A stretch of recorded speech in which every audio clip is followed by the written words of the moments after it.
Yeah. All right. All right. So I'll just start with a very small introduction. So we have here Troy Bouffard, who's the director of the Center for Arctic Security and Resilience at the University of Alaska in Fairbanks. So he's the designer and instructor for the Arctic Security Graduate Concentration and the Graduate Certificate in the Masters of Security and Disaster Management program. So his fields of study are Arctic security and currently, if I'm not mistaken, the Russian Federation Arctic Defense and International Strategy. So I'll leave the stage up to you, Troy. Okay, hey, thanks. Good morning, good afternoon to everyone, and thanks for having me. I really enjoy these kind of discussions and how the ability to interact with others, even remotely, has really become a very positive thing. And especially as travel is always not so easy. I always welcome these opportunities, so thank you for this. Um, So as Layla-Maria said, my name's Troy Bouffard. I'm up here in Fairbanks, Alaska. I retired from the military here in 2010. Not to date myself, but there you go. And it was with the then Stryker Brigade Combat Team here at Fort Wainwright. And things have really changed up there, but I'll talk about that in a bit. I got out and didn't quite know what I was going to do. I didn't do like a lot of my colleagues who went right back to work on base. They just changed clothes and there they are and they're enjoying it. And I get to see them every once in a while.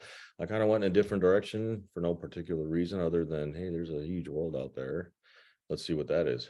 And I got involved in semi-high level politics when I was a chief of staff at the Alaska legislature in Juneau, which was an experience. And it really accelerated my learning about Alaska, which was what I really wanted.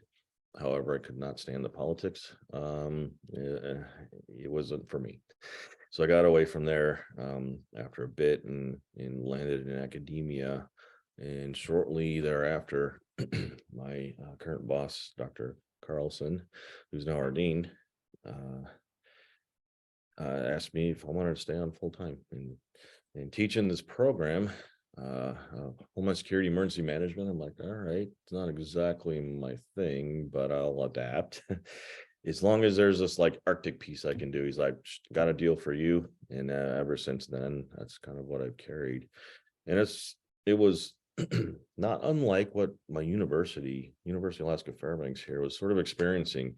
When I took this on, nobody really cared about the Arctic that much. The discussion wasn't that active quite yet. It was about to take off, but we've been invested in the Arctic for decades and decades. And I think to this date, we're still the most published academic institute in the world on Arctic sciences and cited. And obviously we're going to face competition there, but it just tells you we've been doing this a long time. When no one cared, now everyone does. And we're seeing amazing changes here and interest because of it. And I got into it the same way. I got this passion for Arctic security, and I didn't see a lot of work on it, especially in the United States. So that's where I found a new purpose. I'm like, I'm going to take this thing on. I think I'm going to make it my thing, whatever this thing is, and go from there. And it didn't take a whole lot of time after about 2014, what we saw, or back in 2007, we saw Russia plant that titanium flag at the bottom of the Arctic Ocean. 2008, we get pretty authoritative scientific modeling being published on receding sea ice, and a very authoritative report from a former colleague of mine who was the director of the USGS that published the estimated reserves on undiscovered, technically recoverable oil and gas in the Arctic. And from that point on, nothing's been the same in the Arctic, right? Starting with, why did Russia plant that flag? And that just generated all kinds of neat discussion. And here we are. Things have really changed. I'm going to pull up a slide real quick, if that's all right. Hope I can share these. Here we go.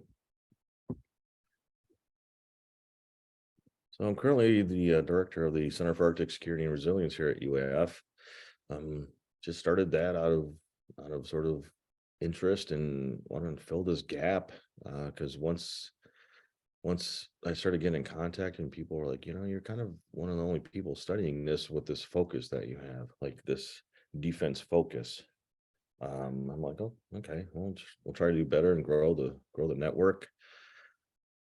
And one of the first things I did was reach out to my colleagues in Canada, Dr. Lockenbauer and Andre Sharon and Jim and Rob Hubert and all of the usual suspects in order to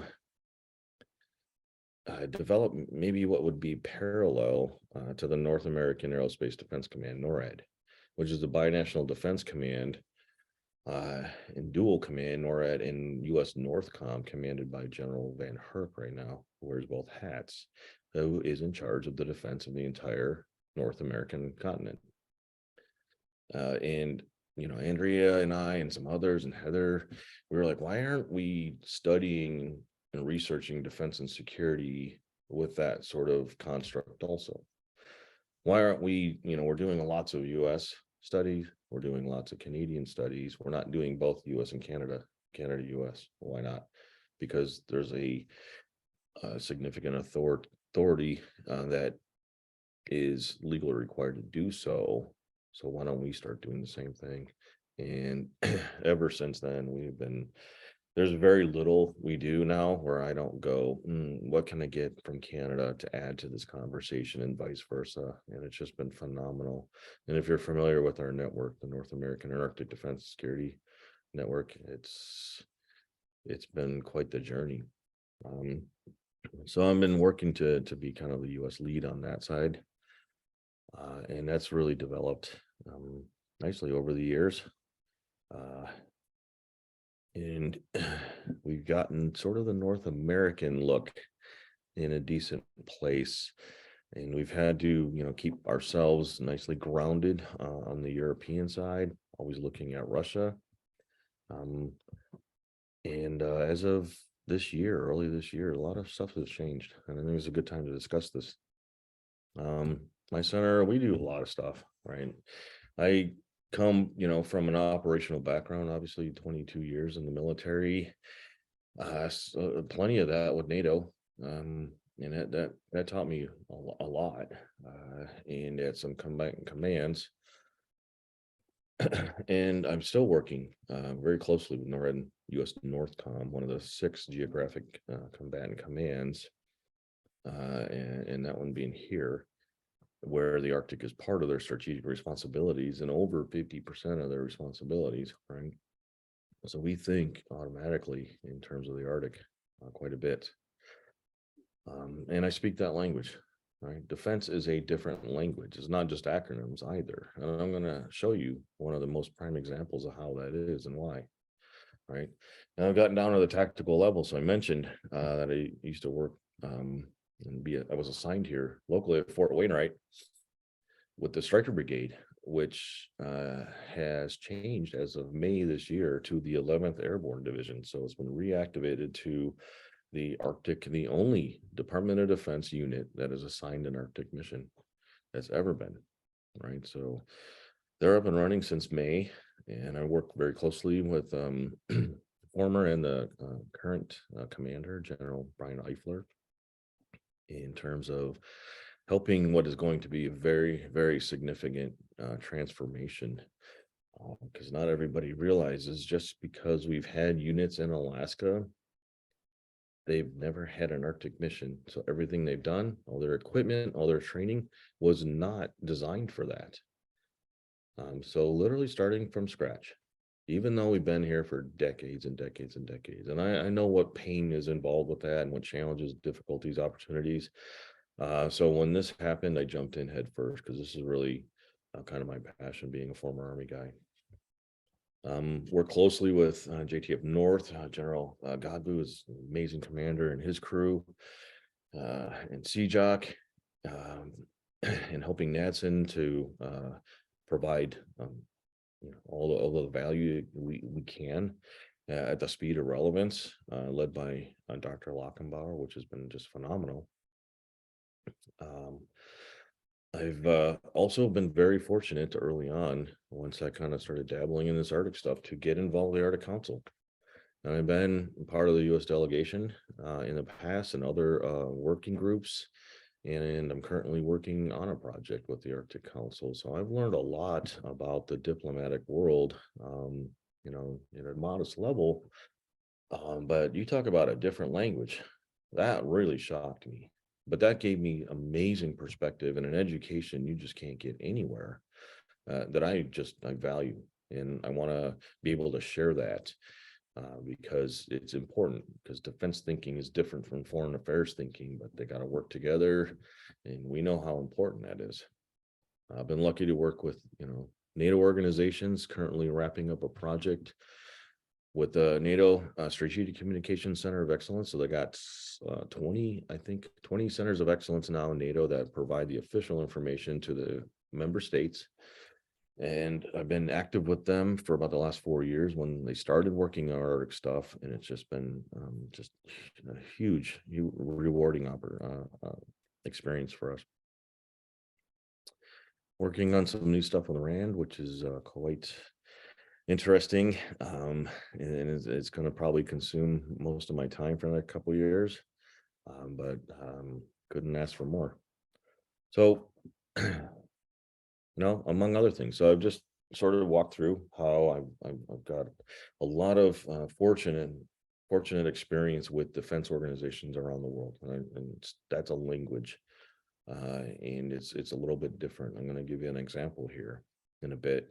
I've had amazing and modest experience with foreign affairs authorities, and that is wildly different. And the way they think and helping to bridge the two has been huge. And obviously up here at the university, I also speak research, which, as we know, academia is a whole different language. And these are three major institutions on this planet at any given time that don't necessarily know how to talk to each other. So a lot of fun for me and value has been helping each other, these organizations talk to each other, bringing them together, and facilitating. And it's been just one of the most rewarding things I've ever done. So I'm going to focus on two things, but I'm happy to get a ton of questions on any of the stuff I just mentioned. And the first thing will be what we need to start thinking about in terms of what's gone from years of cooperation in the Arctic to now competition, more distinctly anyhow. And then how defense thinks about climate change impacts. It might not be what you think. All right. So for the Department of Defense, we look at the conflict continuum, but it's all inclusive. And you'll notice here, we're talking about cooperation, competition, and conflict/war. And these are the three states that any location region is in naturally. Usually we're in a state of competition anywhere at any given time over issues. Right. If you think about the millions of issues that are affecting us in the organizations and whether they're priority issues, national security issues, there's just millions out there. At any given time, this is a useful way to sort of categorize them. We can take those issues and we can put them in the cooperative realm, the competitive realm, and the conflict realm, right? And we do that so we kind of have an awareness for what's important, and then have a way to focus and prioritize on what needs to be managed issue-wise. So cooperation seems easy. Hey, it's in the cooperative realm, just leave it there. Yeah, but it's not hard for things to go from cooperative to competitive. So it takes effort. It's going to take time, money, and effort to prioritize. Hey, there's issues in the cooperative realm. We really, really want to keep those there. So let's put a little extra, attention there. Maybe we see something slipping, and we want to make sure it's solidified and stays there. That's important, right? And that's a way that defense organizations think about issues. There's too many out there at any given time. You got to have a way to manage this, right? So there are tremendous efforts regionally, and this is why you have 6 different geographic combatant commands in DoD that kind of split up the whole world. and they help to manage these issues, prioritize them, rack them and stack them, and give them category and meaning.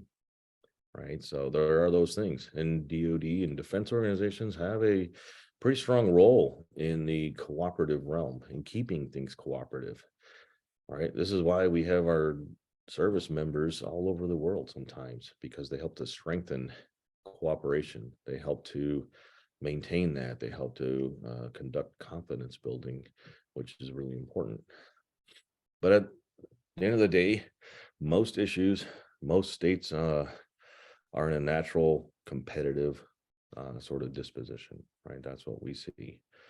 And that's not necessarily bad, right? So I broke this out. This is a graphic I made recently, minus this base one from DoD, for an article we just published in terms of what do we need to start thinking about the Arctic. Things have changed, obviously, with what's going on in Ukraine. We're witnessing significant changes. So one thing we need to know right up front is a lot of stuff we have enjoyed in the cooperative realm is not there anymore. It's going to shift into the competitive realm, right? And we need to understand a couple of things. There's two major categories of competition at any given time, right? There's healthy and unhealthy, right? And that's the natural state of most issues and regions. And that's not necessarily a bad thing. But this is where we pay a lot of attention, and this is where we start to get really nervous when things start to get into that unconstructive area of competition, right? When issues start to elevate, then they escalate, then they get into that zone of miscalculation. That's where we're going to have some problems, because at any given time, our most difficult adversaries are going to put a lot of effort in trying to make us make a mistake. Right, that is a huge strategic goal of most of our adversaries, is setting us up to make mistakes, because that just opens the door for some behavior we don't want. Right, so we really got to pay attention here, and we got to keep those issues that are creeping into the unconstructive, unhealthy part of competition, get it back into constructive. Right, it's the sort of the natural state of what we are always in kind of experiencing. So,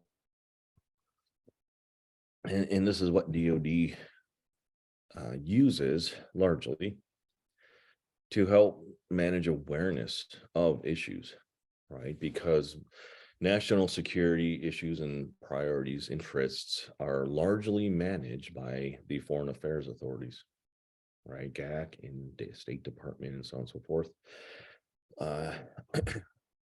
But DoD has a significant role, right? Because they're the force and the power that can back up a lot of the words, and that sort of represents what is the basics of national security.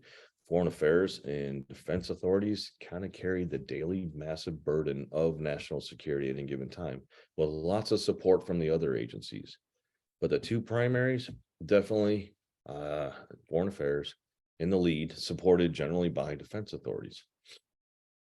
Right. So that means the defense authorities really need to understand what's going on with these issues, these regions.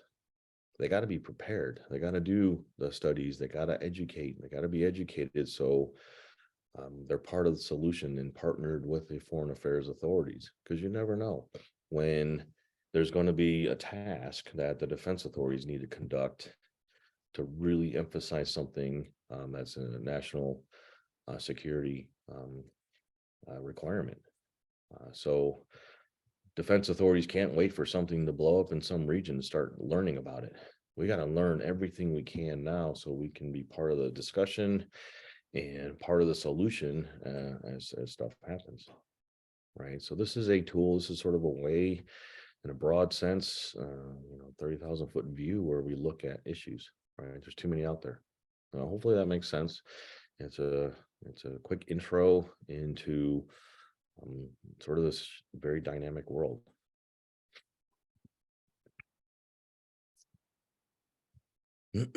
So There has been a shift, a significant shift in the Arctic region, right? The circumpolar north, which has enjoyed significant cooperation for 20 some odd years of active engagement in climate change related issues, security related issues, right? Civilian or defense, hard security. There has been a lot of cooperation, right? As of February of this year, though, because of Russia's behaviors, we can no longer do business with them like we have. A lot of stuff changed in 2014 um, from the annexation of Crimea alone. We saw quite the reaction from the international community, and we had a lot of concerns right away for what does this mean for the Arctic? What's this going to do to the Arctic Council? And fortunately, within a short amount of time, the business of the Arctic Council was able to continue unimpacted and was remain relatively healthy up until February of this year, right? And with the reinvasion of Ukraine in February, it just became impossible to continue to do business with Russia in the Arctic, especially with them as the chair of the Arctic Council. It was just untenable. And this was not easy, not an easy decision to make, because we understood the impacts, right? Russia is the largest actor in the Arctic of the Arctic 8, and we knew there'd be a very strong reaction to this. There'd be strong competitive geopolitical issues escalating because of this. And we understood well the ramifications, but it was necessary, right? For Russia, for them, it's normal business. And you'll see they're continuing to message how, and they do this very consistently, right? This is sort of a way that Russia thinks and behaves, and it is consistent, but they don't quite understand consequences necessarily, but they do. They act in a way that for them it's natural to have conduct and behave in a certain way in a certain part of the world and have it completely separate from other parts. So what they're doing in Ukraine to them should have no impact whatsoever on Arctic affairs. And that's how Russia naturally thinks, right? That's it's been consistent. That's how they think and behave. However, we have limits too, right? So we're not going to be doing business with Russia in the Arctic as we have in the past, in whatever category or sector we can talk about. It's just not going to happen, right? And we've seen some incredible changes as a result. Sanctions alone have been fairly devastating, but suspending and not recognizing and pausing Russia's role in the Arctic Council obviously been one of the bigger ones for us. And that causes us to have to look at what does that mean? We've had years and years, 26 years in the Arctic Council working very well with Russia, outstanding member and partner of the Arctic Council, bringing as much value as everyone else, and very focused. And it was really rewarding to see that, and very helpful, because for many reasons, one of which is anything that came out of the Arctic Council, anything that got published was as good as it gets, right? You had projects and initiatives that would make it through the agenda and get adopted, sponsored by two nations, two member states, as required by charter, and then backed up by all kinds of support, largely that comes from the observers. That's a big part of their role, and then managed by one of the working groups, one of the 6 working groups, with that primary input from the permanent participants. All of this happening because of the permanent participants largely helping to direct those priorities. Right, so you got the full force and power of the Arctic Council, which brings national resources and global expertise to any project or initiative. and whatever comes out as a result publication wise is as good as it gets, because it represents all 8 Arctic nations. It has been completely reviewed and approved by all 8 Arctic nations, and it's not going to get any better than that. Right? There's really no other arrangement. So it had great meaning from the work alone, and that was extremely important to not only the scientific community, academia, defense, foreign affairs. The work wasn't just scientific. The work represented a lot more. The work represented cooperative efforts that weren't experienced anywhere else in the world, right? And so on and so forth.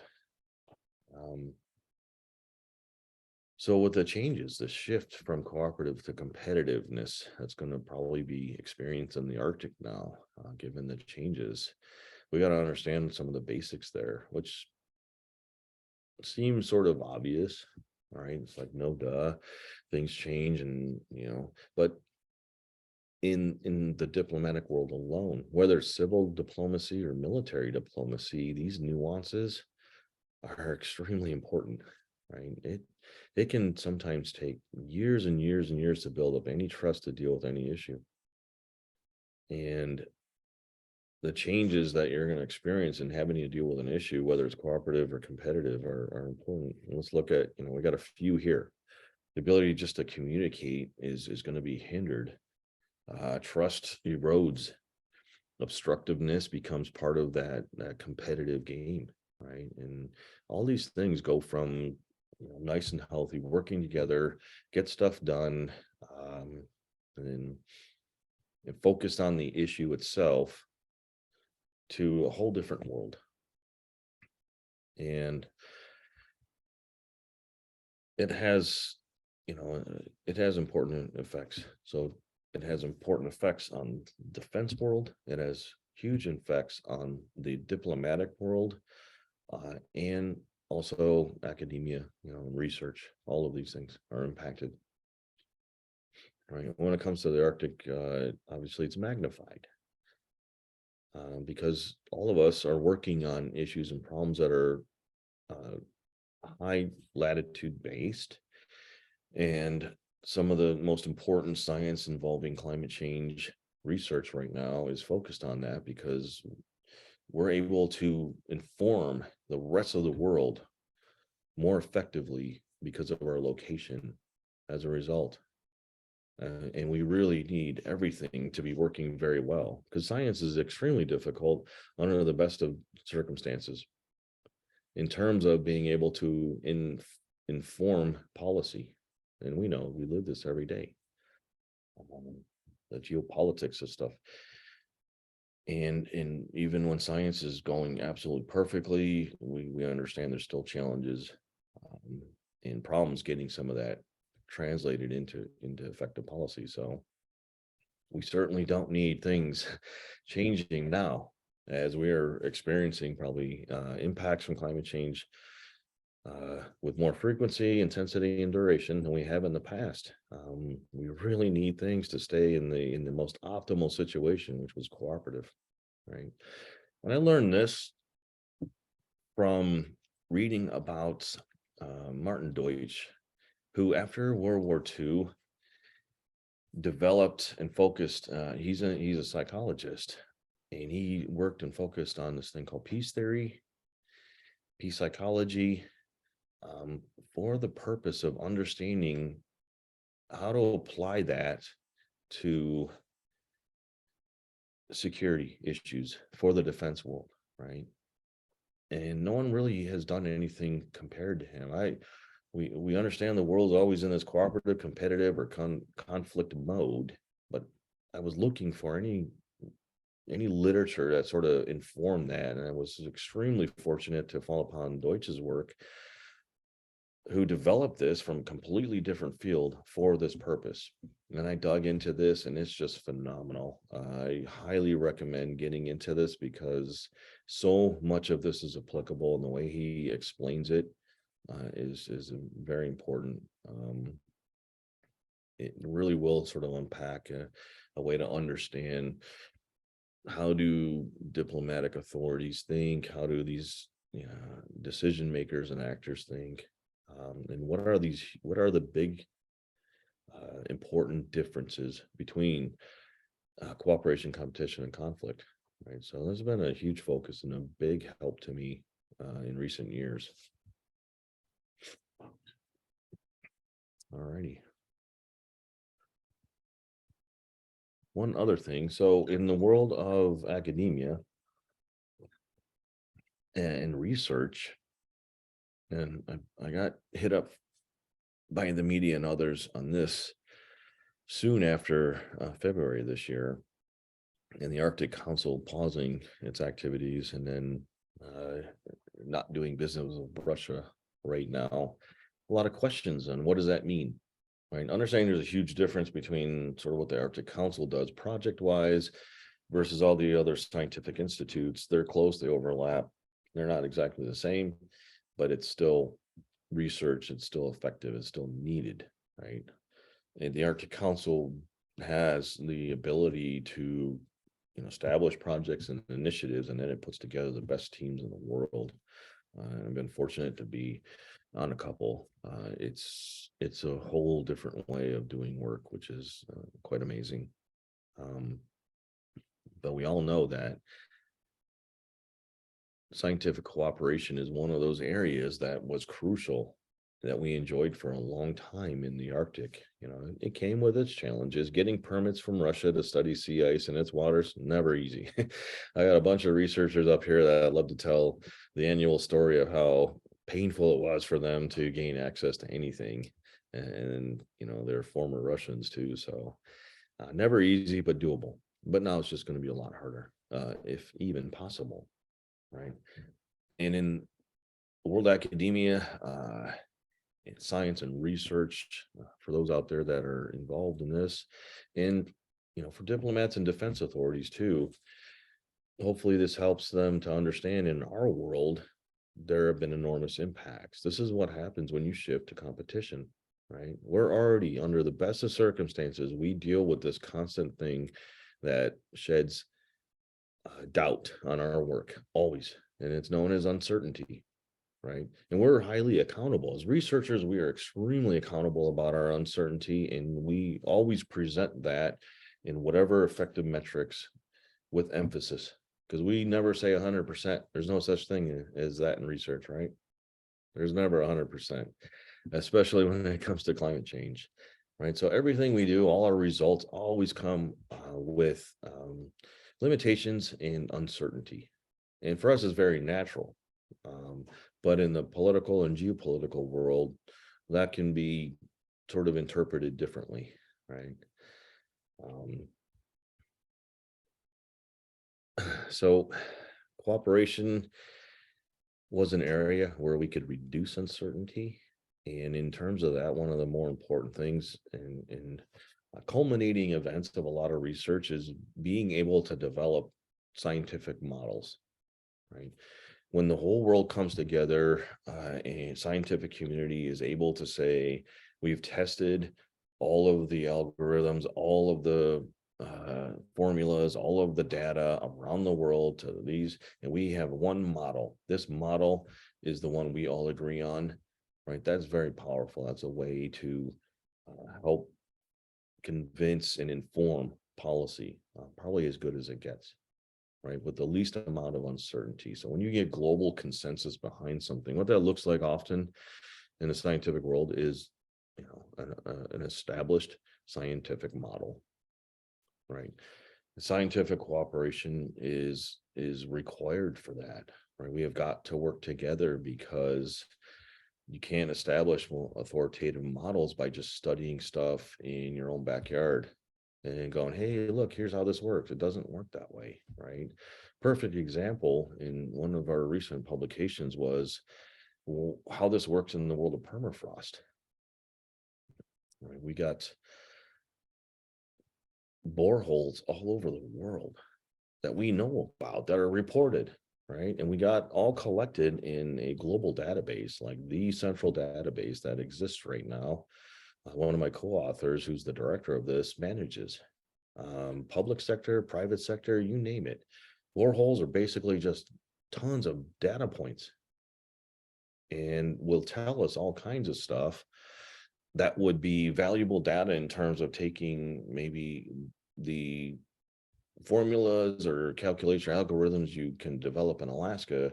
If you could take that and then take a bunch of Russian or Siberian permafrost data, dump it in there, and if you're getting similar results or different, you know how to adjust, and vice versa. So we got to always test our models until we got that universality, right? However, we do know we got boreholes all over the planet.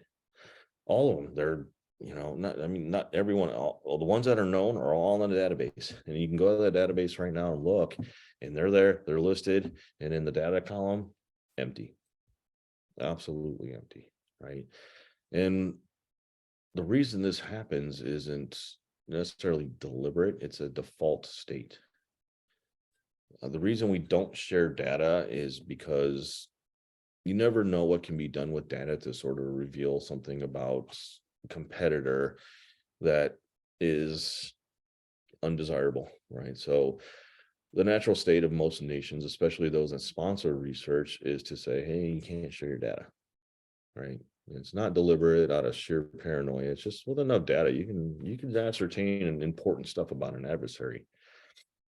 So the natural state is by national, policies, you cannot share that data, like NSF or NIH or whatever, unless it's specifically allowed. And this one example we're trying to sort of highlight, hey, you really need to share that data. We're fairly certain that we're beyond the point of revealing sensitive sort of interpretations about that data versus how critical it is to know permafrost right now, permafrost thaw. We have got to know this. That's way more important than these other relevant sensitivities at this point. And that's part of, the world of scientific cooperation is like, you got to share the data in the end, because we won't get to that ultimate point. Being able to develop those critical models, right? So we got some issues right now without having that cooperation, but all is not lost. The very likely, hopefully, the research is continuing, and hopefully in the future we'll have a way to come back together and just stitch it together quickly, and hopefully the lack of or the impacts of scientific cooperation in the Arctic aren't resulting in gaps in data. As you all know, gaps in data really can magnify uncertainty. So it was addressed, and maybe minimizing gaps, because that's where things get a bit scary. Okay, I think we are ready to talk a little bit about defense authorities. When it comes to climate change impacts, they're not a threat to defense authorities. Right now, I imagine you're watching this and this is your face. So what do I mean by that, right? That is a bold statement. I'm not just making that up. That's not just some strange thing. Hence, definitions and processes work. They're different, right? And we throw around the word threat a lot. However, that has a very distinct meaning to defense authorities. We have very, very specific definitions for a threat. And that's what this means. So there are differences in how this works. In the Department of Defense, we have some definitions that may help clear this up for you, right? Whatever we're doing, we have a sort of a list of priorities that we're working on that are part of our strategic thinking and plans, right? Our requirements and what we're doing. One of those are based on lines of effort, right? And the other is lines of operation. And these are completely different, right? Lines of operation are the ones to focus on here. And this is what tells you why climate change impacts cannot be defined as a threat, right? A threat has to be an actor that you can influence, that you can close with and destroy, right? So those action verbs we use in the military, you can't do that in the environment, right? It has to be an adversary. Lines of effort, though, can be all the other things. And those things associated with the what impacts lines of operation. It's probably called different things in different nations, defense authorities, but it's the same thing, right? What you need to know, though, is it is important. Climate change impacts are extremely important to the Department of Defense, but it falls under our already established, well-defined processes and thinking in terms of strategy and planning development, where we look at the climate change as just a normal part of the process labeled as an environmental planning factor, right? That's what we look at climate change is. And any part of the planet, if we're going to do an operation or prepare to do an operation, we study the environment for the planning factors. All right, what's going on in the environment? What do we need to do and know in order to operate? Right, it's not a threat. It's just, here's the environment. What do I need to do to be able to operate successfully there and survive and succeed? Right. So we call that an environmental planning factor. It's quite dynamic, obviously, in the Arctic, and there's significant aspects to take into consideration, but this is how we've always dealt with this. And in some way, shape, or form, other defense organizations likely do the same thing, right? So hopefully that makes a bit more sense to you.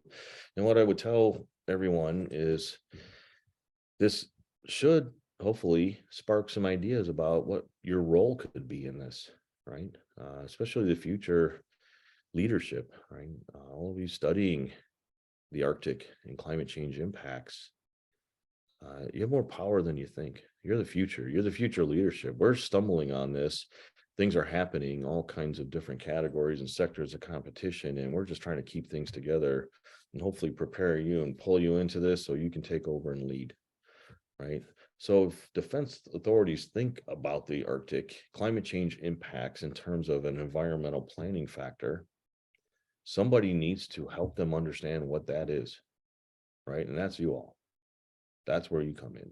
That's where my university comes in. That's where I focus with the strategies and plans sections, the J5s, and the similar sections in the different defense authorities, right? Somebody has to be able to do the research and inform the defense authorities on this is what this part of that environment means to you.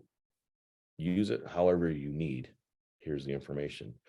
And defense authorities know. They're the first to go, okay, do we have somebody that knows how to study this? Okay, they may already have an FFRDC or a research component that's designated. Okay, if not, okay, what university can we call? And I get calls all the time. Like, hey, from this section, I just got tasked to study this thing involving Arctic environment.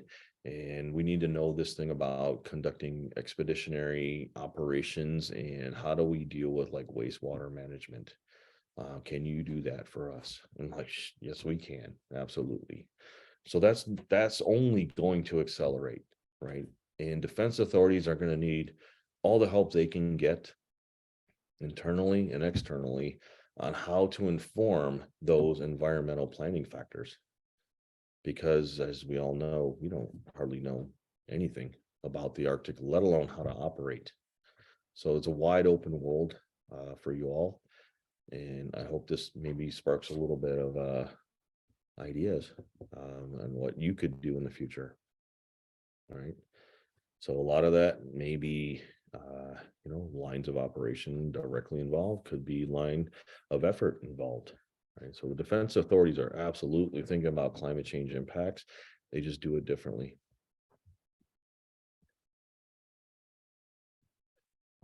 Okay. That flew by quickly. Hopefully some of this was useful and maybe begins a discussion, right? Covering 3 huge areas. And And I, thank you for your time, and let's talk. All right, thank you so much. I'll leave the floor open if anyone has any questions, and if not, I'll just ask you questions that I prepared.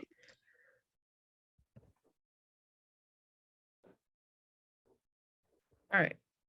I'll ask you a first question, just in terms of the three approaches, the three policies that you mentioned that were released in October. How has that affected, how has that affected in terms of the deterrence approach that usually what the Americans operate by in the Arctic? Has it changed? It's going to change. So with those three strategies, hopefully you're all familiar with that. The first one being the national strategy in the Arctic region that came out from the White House with all kinds of guidance, which will be followed up by an implementation strategy next year. Right. So that breaks it down a little bit more with who will be the leads for the pillars and whatnot. Followed up 5 days later by the new national security strategy, which had Arctic language in it for the first time ever, which is a big deal because now things are going to be placed into the requirements category. And Congress has to fund that. So this is a whole different world. Previously, Arctic efforts did not have to be funded by Congress, except for those maybe with Title 14 U.S. Coast Guard polar responsibilities. But for the rest, no. But now we got some room here. We got some actual mandatory requirements. And then the National Defense Strategy came out at the end of October, and it had sort of continued Arctic language in it. But within a few months of next year, we're going to see a new DoD Arctic strategy. Right. And we're already working on that. And it's going to reflect all these changes. And deterrence will be huge. So that key word there, deterrence, which is not very well understood. Some of that stuff can be vague and ambiguous, but it's especially important in the Arctic. I think we all know that it's just more difficult to work in the Arctic, right? We don't have the infrastructure, especially in the North American Arctic, to be able to operate the same way as you might in the North in the European Arctic, where there's a lot more infrastructure, right? So we just don't have the resources and assets up there to operate in the North.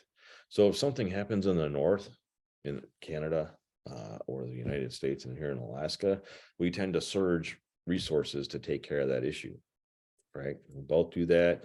RCMP, right? They got to go to whatever village. Our state troopers got to go to whatever village. Civil security, defense, all of it would be a surge, expeditionary, move forward and try to operate in the area the best you can. And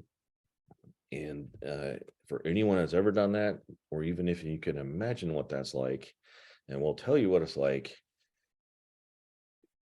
it becomes really important to prevent everything possible from happening in the North. And what that turns into, what that means is the acceptance for risk really needs to be lowered in the Arctic, because responding to incidents in the Arctic is so difficult, so expensive, and so filled with danger and other problems that, you know what, it's absolutely imperative to just prevent everything you possibly can, right? We can't play games with risk. We can't, like we do elsewhere, where it's like, okay, if something happens, whatever, we got plenty of resources to flood and respond. You can't do that in the North, right? And at the end of the day, we don't have all the answers and we're crushed with uncertainty. But I can tell you one thing, just put all kinds of money, time, and effort on prevention, and that'll solve a lot of problems for you, right? And what that looks like is,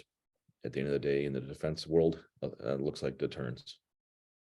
Let's just keep this stuff from happening, because none of us wants to have to figure out the hard way how to operate up there, how to respond. And in some cases, we know we just can't. So just to build up on that, I'm asking that it's a bit speculative, but I'll ask that. There's been recent movement in aircraft on the Russian Far East of companies purchasing land, namely the Chinese. Yep. So, how plausible would it be for the Chinese not to invade, but to slowly make their way into the Arctic? And what's the implication for, well, for the Americans? Does it include, um, you know, responding with companies, or is it just strictly government? Hmm. No, good question. I've been looking at this one for a while, and I've been talking to one of Canada's lead Arctic authorities, Adam Lajeunesse, on this. And it's not the first time, but in a couple years now, we have seen interest and potential for China to creep into the Russian Far East, Arctic Far East. And this may not be alarming to some folks, but it should be. Mostly Russia. For Russia, Arctic identity is really, really important. It's why it became one of the first things that Russia focused on in post-Cold War, when it looked to rebuild itself and become, a nation state of power again. It looked to the Arctic to achieve this in some ways, because the Arctic represents challenge and difficulty, and if you can conquer it, that means you must be a powerful nation, a capable nation, and that's a huge point of pride for Russians. And of the many concerns of China starting to encroach and have these sort of colonial opportunities in the Russian Far East Arctic, which should be of huge concern, is erosion of Russia's Arctic identity, among other things. And the reason this is happening, I think, as you know, is in the Far East, which is vastly different from the European side of Russia. There's completely different conditions, not a lot of attention paid, as some of these places are very difficult to live in. They don't get a lot of resources and attention from Moscow, right? And China has been very interested in working and operating in these areas, and has appealed to Moscow and all of its sort of partnership efforts between Beijing and Moscow to take advantage of Russia in this way, which has resulted in the Kremlin and Putin developing and facilitating business conditions very favorable to China, and forcing these Far East Russian companies, private sector especially, and citizens to accept these favorable business arrangements with China over their own.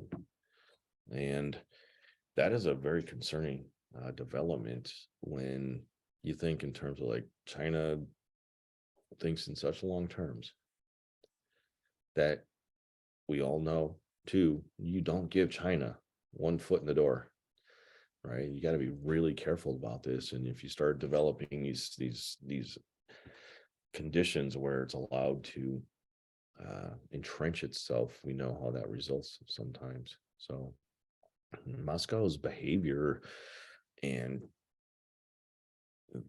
the way they have facilitated Chinese to slowly creep and encroach into the Russian Far East, that should be a huge concern to Russia. How that gets resolved someday, or what that results in, who knows?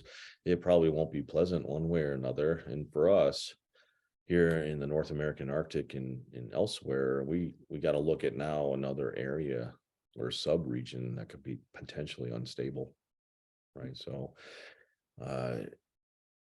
for now, we're in a very preliminary area, and another thing for us in the West, we're looking at an area that we could sort of exploit. Like, hey, Russia, are you just going to abandon the Far East there and all your people? And right. So as we're competing, we got these opportunities to sort of exploit this stuff, because we're all concerned about China-Russia partnership, which is also changing.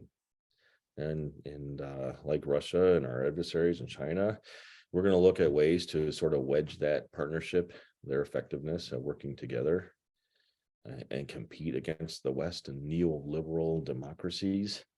And that's going to be one of the ways we may take advantage of, and we'll see what happens.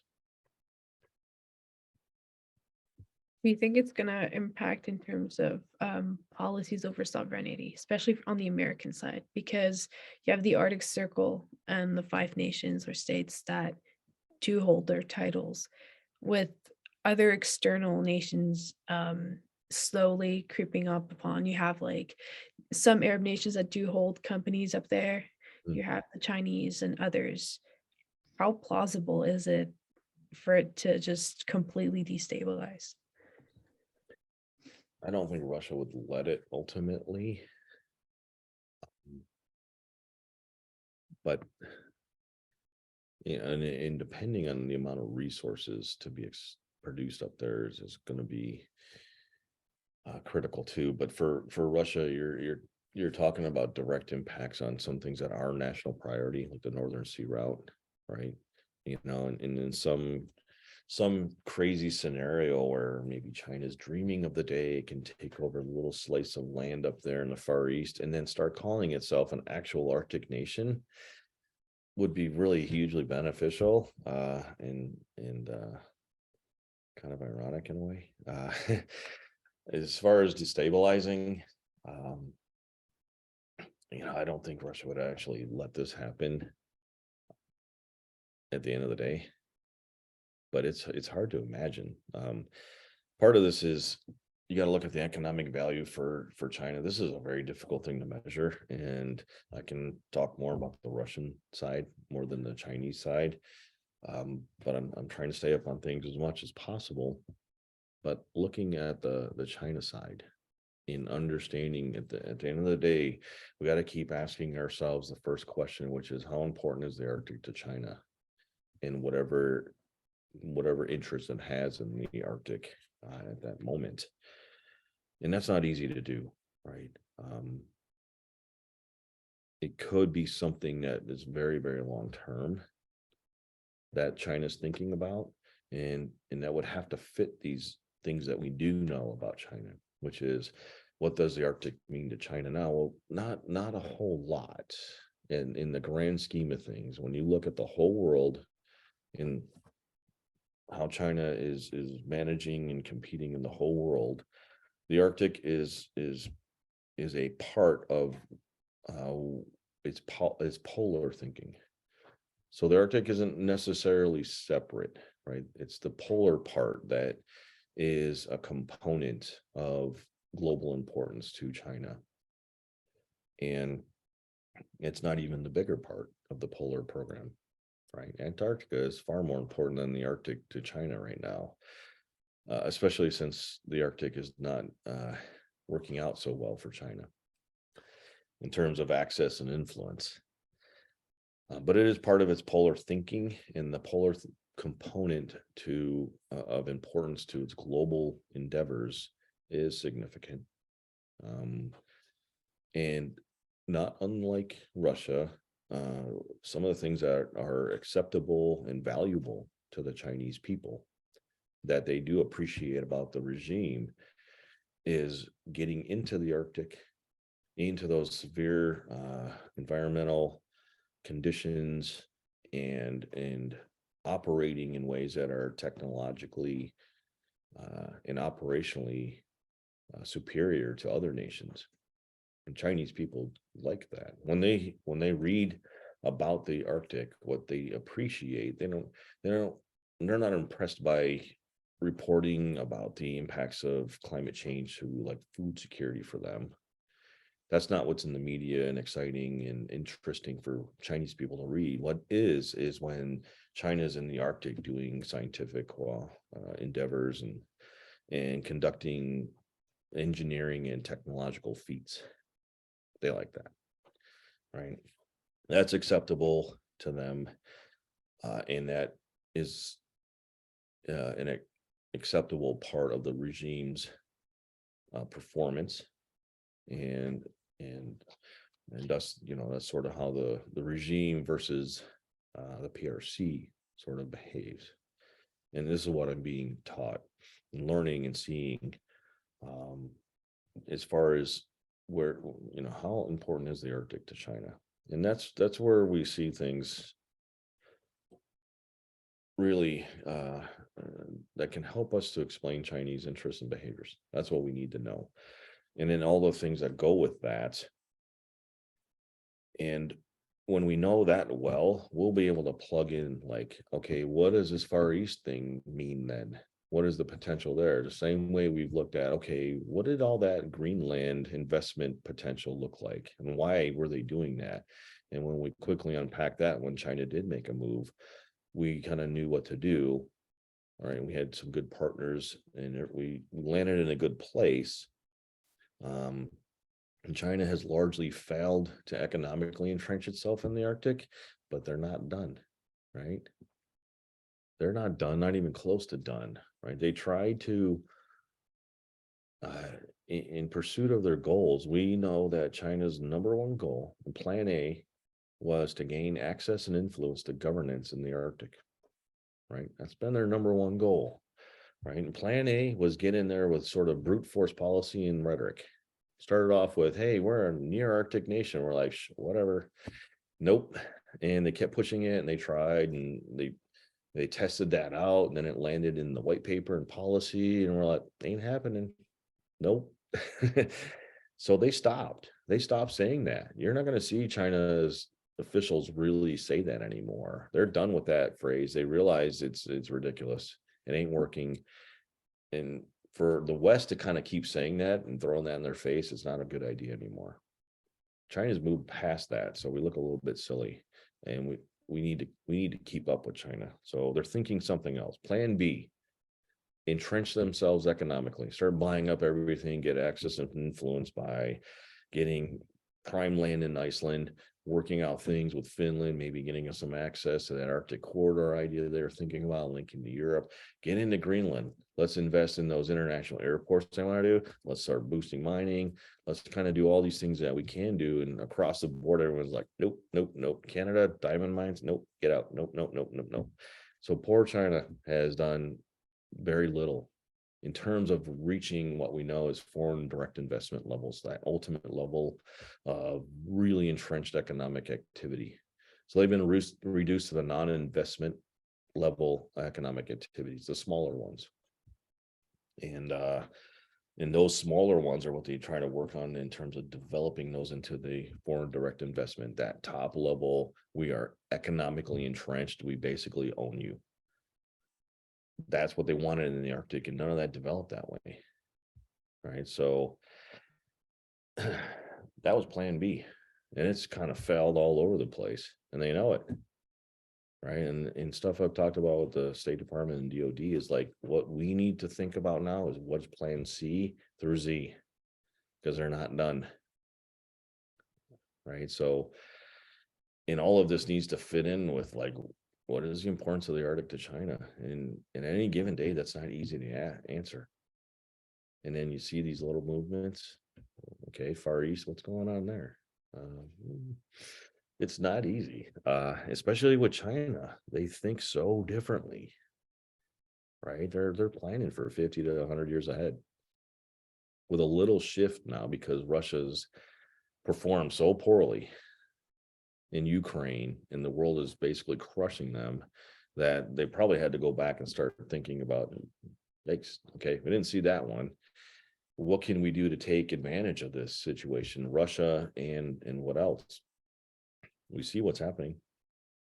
They're like, oh yeah, Russia, since no one wants your natural gas, we'll buy it, but it's going to be at our cost, right? And probably in yuan. So get ready to eat Chinese currency at a lower rate than you wanted. And in part two, what China's really focused on is, since Russia's been basically exiled from Europe, China's like, we want in, right? This is our moment to get in. And that was probably not in their strategic thinking recently. And the opportunity is probably clearly opened up much faster than they ever hoped for. So it'll be interesting to see how China shifts to this relatively blazingly fast opportunity that doesn't normally conform to their way of thinking. But something's going on for sure. Can't wait to see it.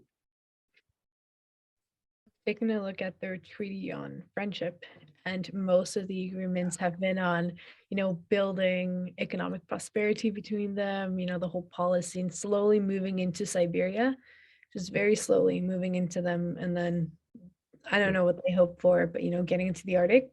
But from the Western perspective, what's been the move in terms of, do they see that? Do they notice that? Is there any strategies in place for it, I don't know what Russia is thinking. This is different. These are different times in terms of what may be Russia's opportunity right now with this.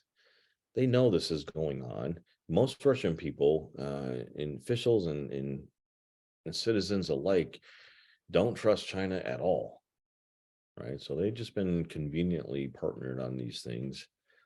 And it's clear to Russia, who's the number one target of IP theft of China, that they're not to be trusted.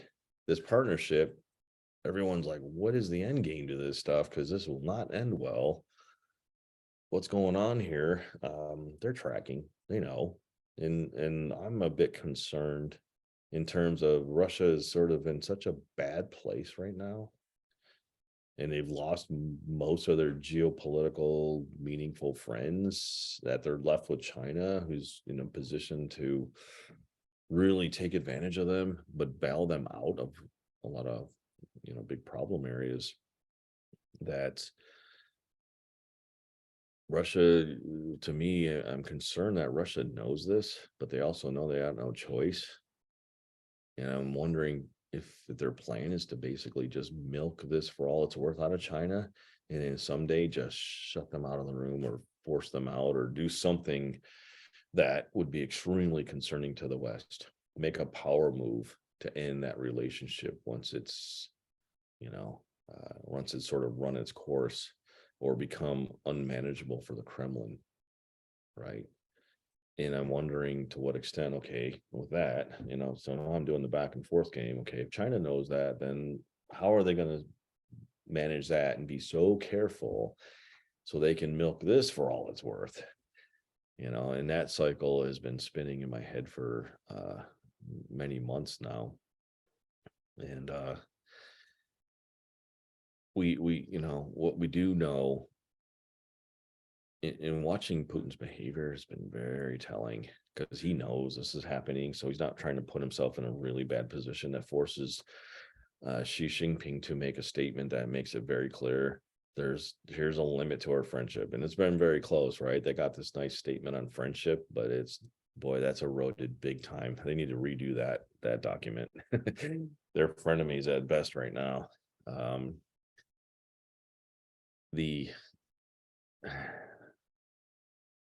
This is the main reason Xi Jinping will voice no support for Russia in its Ukraine behavior right now, right? Because China doesn't really care about Russia or Ukraine. China cares about access to Europe right now and other markets. And it doesn't want anything to do with being sanctioned because it took a position with Russia on its behavior in Ukraine. Not happening. Hasn't happened. Most of us knew it wasn't gonna, because it would have been just a bad idea. At the end of the day, we know that China and Xi Jinping have been very effective in knowing that the world order as it has not been to their benefit, especially in the directions they wanted to go in recent decades. So what they've done is rewrite the world order.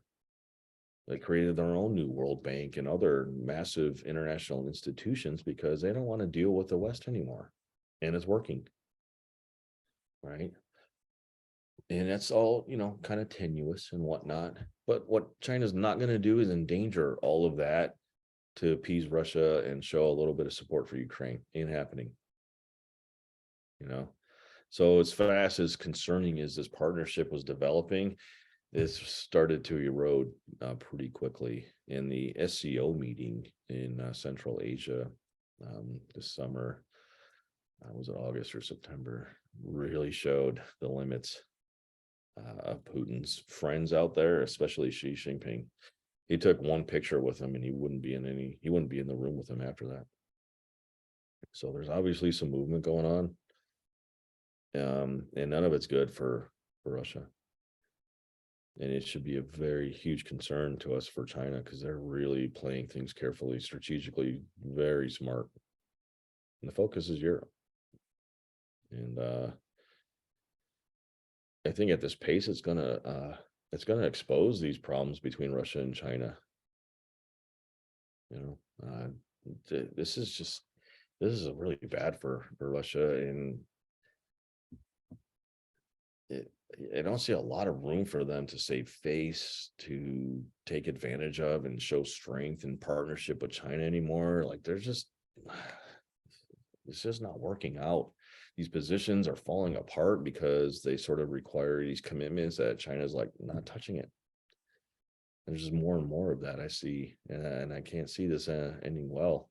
And sooner than later, then I think. I've noticed in the Far East again, Russia vowed years ago during the Soviet Union for environmental stewardship, right? Yeah. But with the increase of like these Chinese companies polluting, namely in the Irkutsk region, where they just discharge a lot of chemicals in the water, don't you think that there would be conflicts spearing between the Chinese and Russia over their environments? Because at this point, the more that, although the friendship idea is, well, to them it's viable, but the more that there's like a lot of implications in terms of the environment for Russians, they wouldn't just possibly keep it going, right? They wouldn't allow that. Would you think? No, you're right. You're spot on there. That's an area we can exploit big time. Right. So this is something I did research on a while ago. The importance of the Arctic environment for Russia is very well known and very well documented, and should be well known. But this does come in two flavors. One's the terrestrial environment versus the maritime environment.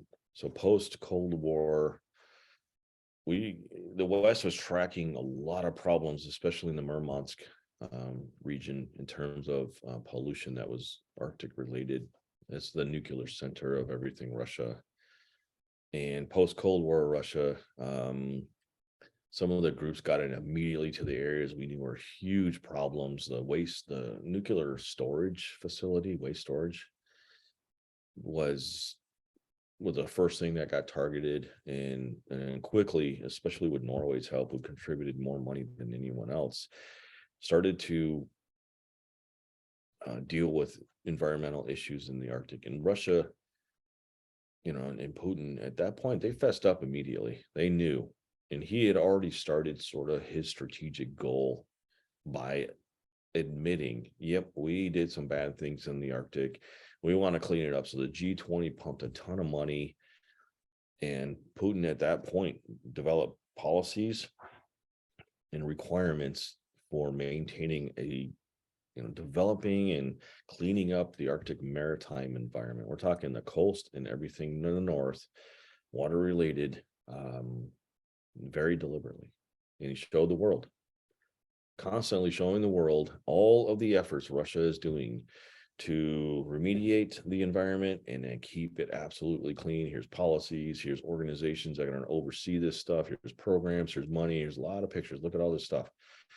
And without a doubt, they're doing it. They got the Northern Fleet out there scrubbing rocks. Like, it was happening. And they wanted the world to know this stuff, and they've been extremely consistent. On land, not so much. right? But on land doesn't matter to them because the control that they want over the northern sea route in the northern waters requires that they sort of demonstrate that they're environmentally responsible. Otherwise, their legal case is going to be, pretty suspect.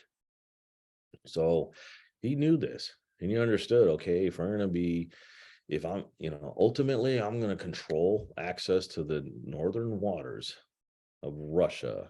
I have to develop the best circumstances possible. So I know my argument is going to be that we got to protect the environment. So his number one priority has been cleaning that up like no one's business. It's been demonstrated and shown to the world, because that's a huge part of his legal case and justification for his behavior, which is continuing now. Doesn't matter what's happening on land, except for when stuff that happens in the land ends up in the maritime. So when Norilsk had its massive spill, that really, really upset Putin, because that went straight into the Arctic. And he was livid, but he couldn't do a whole lot because the oligarch at the time is one of the oldest and most powerful, Potanin, who, Putin had no one to reach out to sort of keep accountable and show the world like, okay, this guy violated my policies. I'm going to put him in jail or kill him. He couldn't even do that to him. And Putin was so pissed off, visibly shaking. He couldn't do anything about this. And he knew that this could be really bad for him in terms of he's done so much to demonstrate to the world, consistently taking care of the Arctic maritime environment of Russia. This guy comes in, does this thing, could be used against him. He was so upset. He thrashed around the Kremlin and and whatnot after, but it was clear indication, among other things, and then got a chapter coming out on this stuff, that this is no joke. This is a huge priority for Russia, right? So that Chinese environmental record and pattern and behavior is not going to happen. It's not going to fly in terms of anything that has to do with Russia's maritime environment, right? Can't tell you on the terrestrial parts of the Arctic and Siberia and whatnot, the Far East. I don't know. I'm not sure what Russia would be willing to accept in terms of Chinese environmental behaviors, but they will accept no risk whatsoever in anything that has to do with maritime environment. None. I'm asking because there was a report by Mongolia actually stating that Russia has been slacking in terms of the transboundary rivers found from Irkutsk all the way to Mongolia. I think there's a couple of them. I don't remember their names, but that's been a growing issue. And then it's been released under United Nations reports that this call for Mongolia, because of Russia, not Russia's behavior, but China's companies' behaviors in terms of, on Russian soil, that is. Yeah, I can see that. This stuff we got to pay attention to, but Russia looks at the terrestrial part of its Arctic and everything. The maritime environment is different, but for Russia, the rest of that is just internal business. The world needs to mind its own business, right? You can't hide this stuff anymore, which is very, useful. We can see this stuff with synthetic aperture radar. We can see this with optical, radars and remote sensing. So you can't hide this stuff anymore. And it'll be our job to just kind of keep the pressure on in terms of exposing it and, carrying that narrative. That's something we got to do across, the entire Arctic region. But where Russia's priority is absolutely for sure is the maritime environment. Everything else is internal business, mind your own business kind of thing, but we'll see how long that can last. So just changed a bit in terms of the discussion. So what do you think are the common policy mistakes that states make in terms of the Arctic? Well, depends on what part of the Arctic. Policy mistakes. I'd have to say, maybe here in the North American Arctic, we got to pay a little bit more attention to and prioritize human security. I don't think people understand that these climate change impacts are impacting things that aren't traditional national security issues. We got to really look at human security, food security, with more emphasis. When there's a lack of understanding how important is the food supply up in the north and what that brings. And if that food supply is not available and what is provided for as an alternative is extremely unhealthy to indigenous communities. Those effects on national security can have drastic effects too. So I would like to see that stuff in policies not only just mentioned, given a little bit of little page space perhaps, but maybe dealt with more as a priority. But I think the U.S.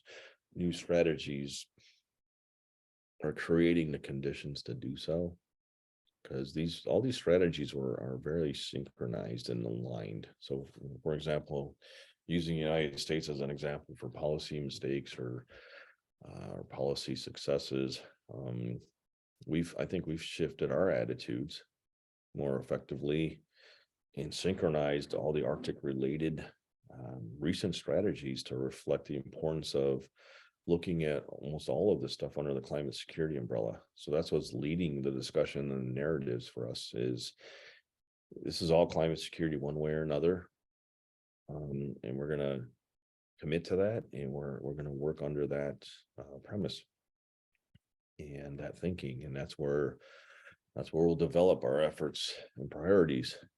And I think we're going in that direction. It was really, these strategies, I'm really happy with them. These are some of the better ones I've ever seen. And I like the approach. And I think that will facilitate the ability to deal with the things that we might think is, policy failures, like putting a lot of thinking in this area, okay, not helping us right now when we don't have food, right? Or we've had 2 years of complete collapse, fisheries collapse in the Yukon River, which affects Alaska and then Canada, because we got escapement requirements to allow a certain amount of fish to get into Canada by treaty, and resulted in no catch at all in the United States. Right. And that's in the early runs, mid runs, and late runs, 2 years in a row. And there's so many more impacts.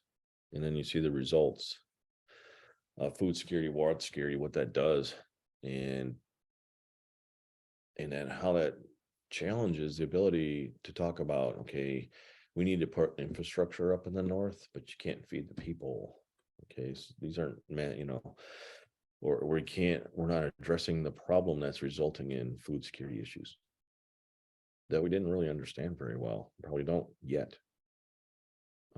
But I think the changes in our recent strategies are going to facilitate this with a lot more purpose. And our research focus in general is shifted to take on these challenges too. So I'm really hoping that, from what I've seen, sort of traditional national security issues that are reflected in policy don't represent reality. And that's what I kind of look at, is sort of, okay, those are sort of the failures. And if we can get more focused on the realities and articulate those well in policy establishment and implementation, it won't be easy, but it's necessary. And I think we're going in that direction. We only talk about the United States kind of in that way. But has the United States, in terms of indigenous treaties and agreements, how's that looking? It's improving. It's a challenge. There's no Arctic nation that does not have challenged relationships with indigenous peoples. There's not a single nation except Iceland because they don't have indigenous people. Right? But none of us has a good record of that, and it always needs improvement. And there are many ways to improve that. First, by listening, inclusivity is required. Starting these projects and initiatives with indigenous leadership, not just asking questions after. Right. So we've shifted our attitudes big time. Some of this is reflected policy in these research sponsorship in terms of, okay, you need to have significant representation in your research team that is indigenous or represents indigeneity. So we're going in a good direction there. And it's not been easy because we often work hard. We've struggled to figure out ways to make this knowledge of the North conform to our Western science and processes. And we've just butted heads there and it doesn't work. And within a few years recently, I think we've stopped fighting that. And I think we've accepted the fact that, hey, we got to take indigenous ways of knowing as its own science, make it a partnership effort with Western science, not force them into our Western science ways, and maybe vice versa. So I think what I've noticed and experienced, in my opinion, is that I think that fight, that frustration may be coming to an end, hopefully, and we're going to accept each other the way we are, and work together in that way to make advances. And it's not going to be easy. Every step's been a struggle, but I've seen nothing but improvement and progress in the United States on that, and meaningful, right? At the end of the day, I want to see indigenous ways of knowing and representation actually helping make the decisions, not just being in the room, not just having, a moment to say something or whatever. And that's what I'm seeing. The Arctic Council is like the best example of this. Sorry, Layla-Maria, if I may. Yeah, Professor Bouffard, I mean, absolutely fascinating insights you have. I was wondering if I could ask you some very, very basic questions. I mean, for Sure. some of our viewers, I think what the viewers don't see is that you're actually operating, and you know this from having been in uniform, in a very, very difficult environment. And frankly, it'd be probably easier to recover you if you were an astronaut in space. There's no railroad between you and me, and the main road between Alaska and where I am in Canada is a reality show of trucks being recovered off the side of a road, and that's in the good season. So I was wondering if I could ask you, just a series of basic operating questions, and then ask some questions about policy. Just first off, again, from your experience now and your experience in uniform, just operating equipment.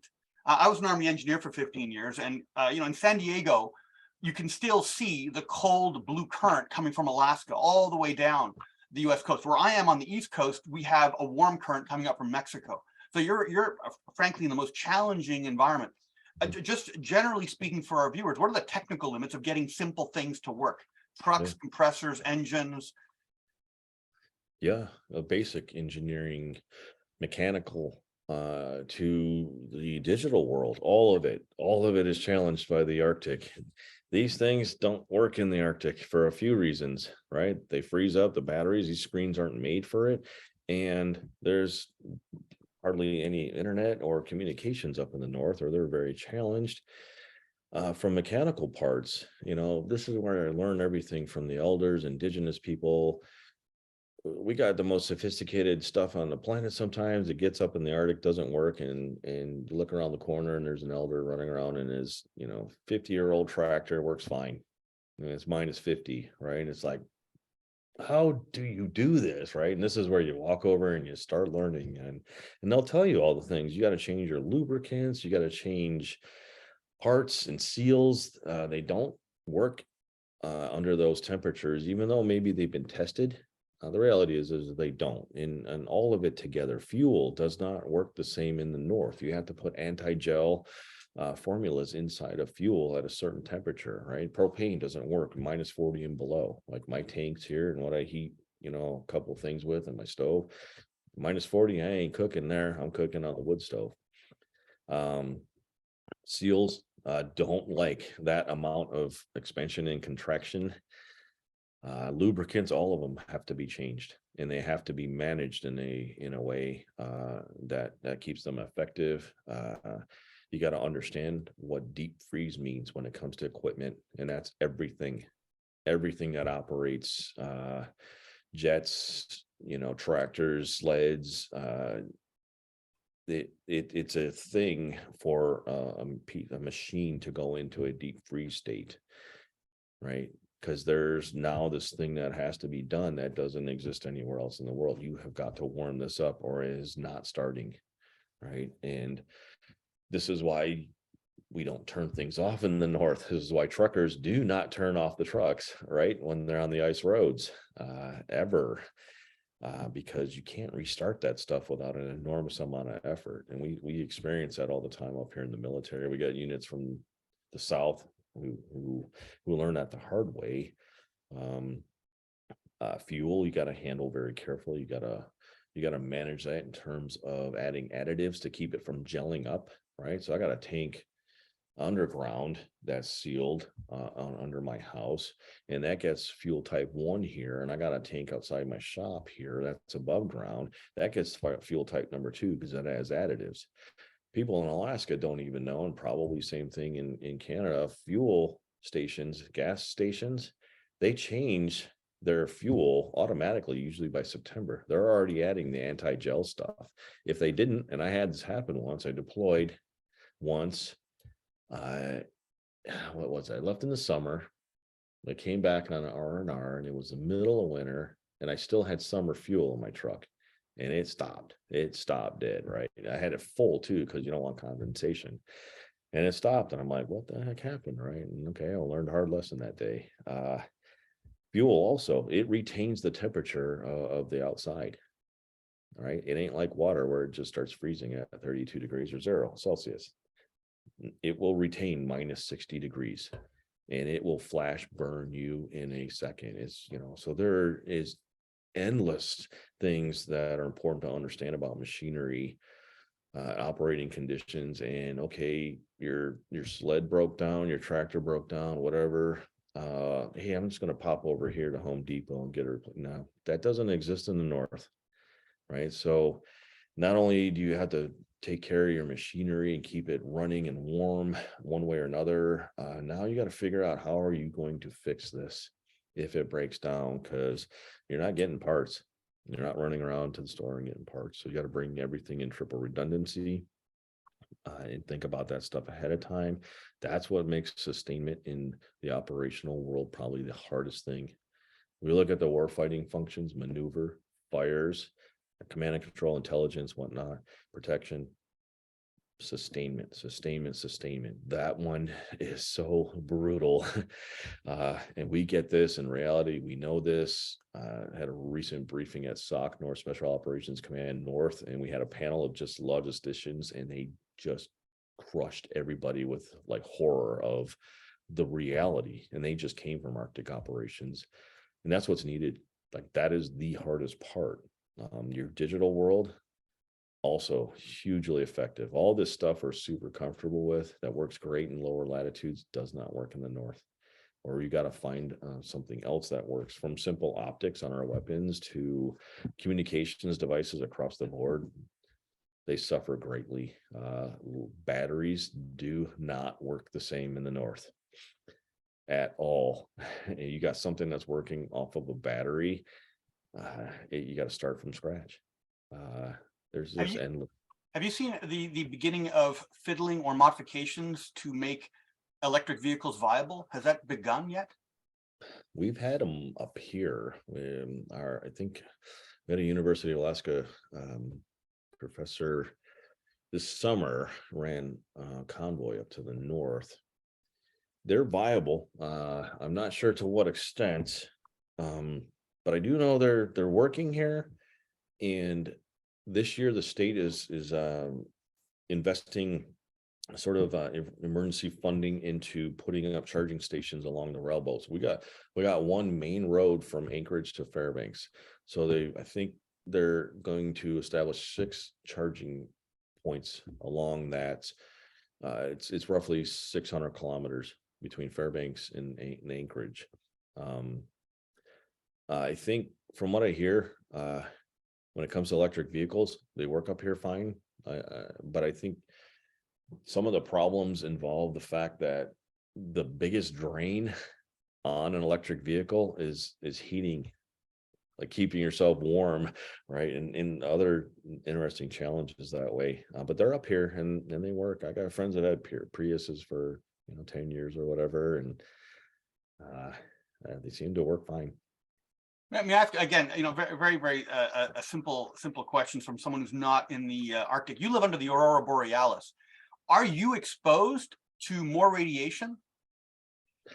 No, that's non-ionizing. So for us, it's just all kinds of pretty. It's just so gorgeous. I go out, get firewood all the time, and sometimes I forget I'm not wearing anything and I'm just looking at the sky. No, this is actually a neat place in terms of that. It will challenge us a little bit because electromagnetic interference can cause issues with some equipment, right? So that part, yes, there's more exposure to that, but we're pretty familiar with it. Beyond that, like, we have this thing called Red Flag up here. It's the Air Force multinational exercise, and it's conducted in a few places around the world, but this is the premier spot on the planet, and nations scramble to get to be part of this each year. And it's wonderful to see all our allies, flying around up here, and they absolutely love it, not just because it's landscape. Beautiful landscape and the ability to fly around in this terrain is amazing. And you don't have as many concerns about urban areas and policies and noise. And so there's a lot of freedom and ability to move, but also the electromagnetic spectrum up here is pristine. You don't get that anywhere else in the world. There's so much clutter in the spectrum elsewhere that, it's kind of annoying on instrumentation. Up here, pure bliss, just clean as can be, right? So Wait, even in the event of a solar flare? The flares will cause issues, right? So aviators, pilots will tell you in the military, if you're flying above a certain latitude, you have to have certain qualifications, including for our own pilots, if I recall correctly from my Air Guard friends and others, if you're like above 60 degrees or you're flying to the north above 70 or something, you have got to be it's a different grid scale, grid map qualified, and you have to be celestial navigation qualified. You've got to be able to read the stars in order to be qualified to fly in the north. Because yes, it's not just an orientation thing, but bursts can wreak havoc on equipment. And that's something, it wasn't too long ago, Canada learned an expensive lesson. We got hit by that massive flare. It took out the East Coast, upper East Coast of, right? There's a reason that happened. And we're sort of thinking about that in terms of like, what if a really huge one hits us? And something that's kind of interesting is the United States in particular, we're not really prepared for this. That's called a Carrington effect, I think. And it's similar to what happened there in the Northeast there with Canada and New England. It caught me at the end of an essay. Fortunately, I had just saved it. Yeah, it'll get you, right? And the reason that happened is because that huge amount of radiation that built up in the inner ties of the electric grid in the lines built up so much heat that the transformers and couldn't handle it, right? Those insulators couldn't handle it. And that's why they kind of just exploded everywhere. And the big problem there is like, okay, all of those are Chinese parts. So that's a big problem. That would never happen here in Alaska. Interestingly so, because all of our lines run north-south, and the radiation and buildup doesn't happen on north-south lines, only on east-west lines. So That's fascinating.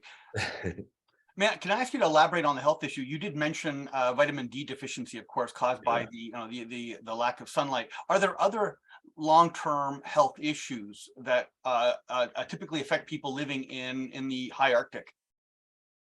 yeah, there are disorders up here related to lack of sunlight and activity and natural cycles that happen because of, natural light that is lacking.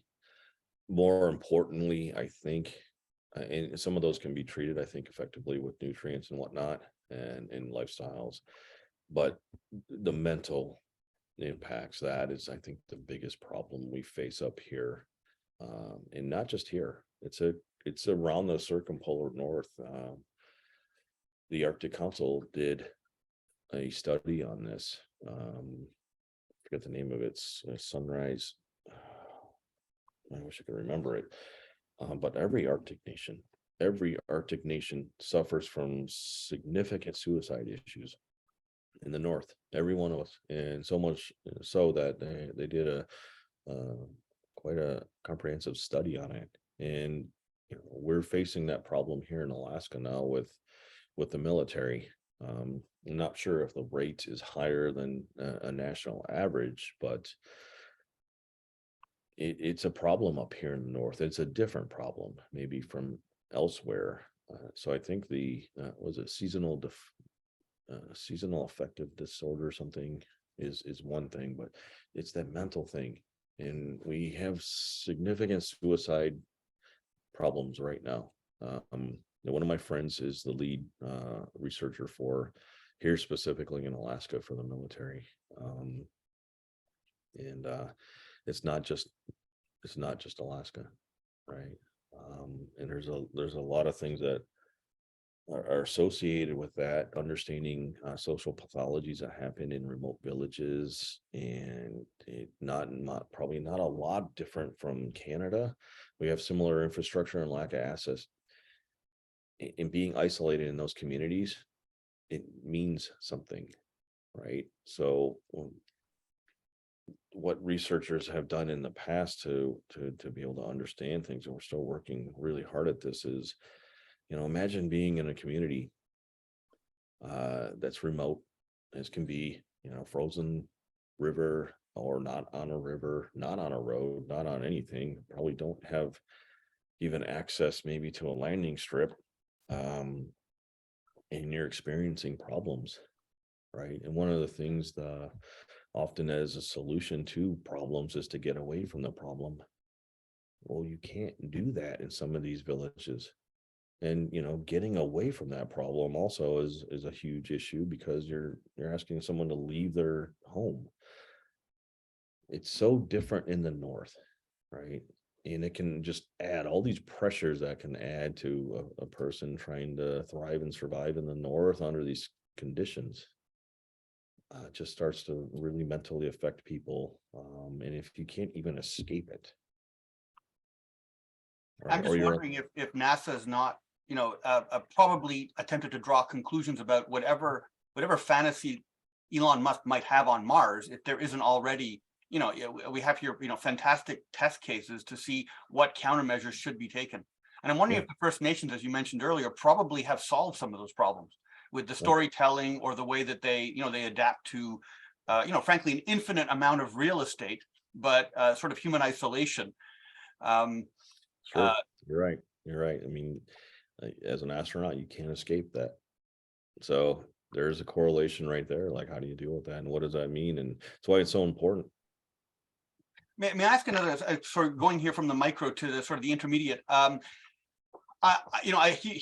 know very little about this, so I'm sort of interpolating, but I'm imagining that the First Nations are faced, with a political challenge, which is with climate change. You're going to have large numbers of migrants, Russians, Americans, Canadians, moving north into their areas. I have not seen it politicized that they object to this immigration, but I'm wondering. I mean, I would, as an Indigenous person being flooded by people from the South, I imagine there would be some reaction to it. What's your sense of their reaction to this, I guess, southerner migration? I haven't seen that develop quite as much as sort of the preliminary thinking. And I had two graduate students study this semester, which was interesting because they both picked the same topic on their own and they come up with it. But the other concern that's related, which is what happens when these coastal cities start migrating inland. So that's what I got a little bit more experience with in terms of just shared literature and study. Migration from south to north, I don't think we've seen much of that as a concern, but what we can draw from immediately is what happens when coastal cities can no longer endure and sustain themselves and they got to move the populations inland. Right, so that is very preliminary right now, but it's of huge concern because you're talking millions and millions of people. What does that look like? Right. And obviously, I think the extension to that is, all right, what if they start coming even further north now? I think that is so overwhelming to think about. No one wants to touch it, but I got students who are fascinated by that and they want to know, like, why isn't the United States working on policies right now? Right. To deal and think about this issue, acknowledge it or something, sea level rise, coastal erosion, whatever. Well, sorry. What have you, so in Canada, is that been sort of an experience? To be honest, I again, it's a tremendous ignorance about what the indigenous experience is in the Arctic. My analogy is, 1860s, Russia built a railroad and it triggered Japan to go into Hokkaido Island, which they had not done before. And the Chinese had kept Manchuria as a sort of Qing Dynasty Manchurian a Chinese exclusion zone. But when the Russians built their railroad, the Qing Dynasty were afraid that the Russians would move in. So they brought in 75 million Chinese, 20 million who stayed, and now those are the ancestors of the 100 million odd people living in Chinese Manchuria. So the railroad triggered this migration to hold on to national land. I don't think the Qing in Manchuria were in a position to say no. I think definitely the Ainu in Hokkaido were not happy. With this state-run attempt to out migrate the Russians in Japan. I imagine the same thing happened. I know for a fact it happened in Quebec, but again, the voices were not politically articulated, and so we don't know what the reaction is. It's just that it's an awful lot of real estate. If you're looking at the Russian Arctic, or you're looking at Canada's archipelago, there are islands bigger than Belgium with no permanent habitation, and the indigenous people there would claim it as theirs. I mean, they've been there, going there, doing various economic activities for centuries, and so a bunch of miners showing up from wherever in Canada, Edmonton or whatever, they're probably not going to be invited or not welcome. It's better to give people a voice beforehand rather than have to solve the problem 100 years later. When they write something down and it wasn't represented. Sorry, on that, Sure. Can I ask a related question on, do we have any industrial externalities? What I mean by that is, here in Montreal, we have a canal, which for 300 years, the French Canadians have been building factories on, and it became so polluted with lead and mercury that when we as Army engineers were building a bridge over it, we dropped a tool into it. Transport Canada ministry told us not to recover the tool. They didn't want us to disturb the bottom of it. In Alaska, do you have, from previous decades and perhaps previous centuries, mining companies that are no longer in existence that left slag that's got to be dealt with on a huge scale? That's going to become a huge issue with climate change. Yeah, not only not in existence, but still currently operating. The Red Dog mine up here in Alaska has a long, difficult history with that. And it led in the fight to prevent the proposed Pebble mine in the south central Alaska, which was going to be estimated to be the largest copper mine in the world, probably second largest gold mine in the world, and third largest like molybdenum or something. It was huge, absolutely huge. So the pressure was there from the industrial side. But on the opposing side, they didn't have a lot of trouble bringing up the history of like, you miners have not done well here in the past, and all these guarantees are super suspect. But even with today's technology and better policies and behaviors, it's still like you're only guaranteeing maybe 20, 30 years of perfect behavior. And that may be so. And at the end of the day, perhaps at the end of the life cycle, you close things up and it's fine, but we still don't know what happens if a major event happens in Alaska and all that stuff gets flooded out. And oh, by the way, the reason it was additionally so sensitive is because that will go straight into Bristol Bay, which is the premier fishery on the planet. So that was a huge fight. I don't think it's completely over, but it's not winning. And that's because we have not only past, but current examples right now of that externality fresh in our minds as examples of why we don't want to do this stuff. And then you got Russia demonstrating constantly inland, like, you're really bad at this. Here's what happens and why we shouldn't do this in the Arctic. And you got different other related externalities. I've learned from Christina Henriksen, the Sami Council president, of what she calls green colonialism.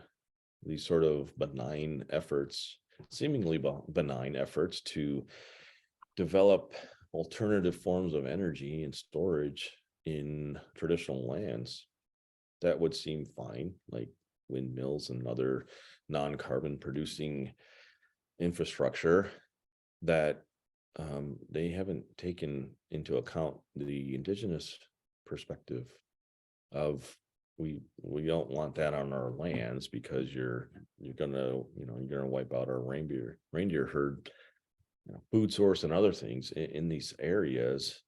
And it's not as simple as like it's non-carbon producing. It's got other effects, and you're not talking to us about that. And you're just assuming you can put up these clean forms of alternative energy and it'll be just happily accepted. And that's not the case. And she's like, and she coined the term, like, this green colonialism has got to stop. Right. And there's better ways to do this.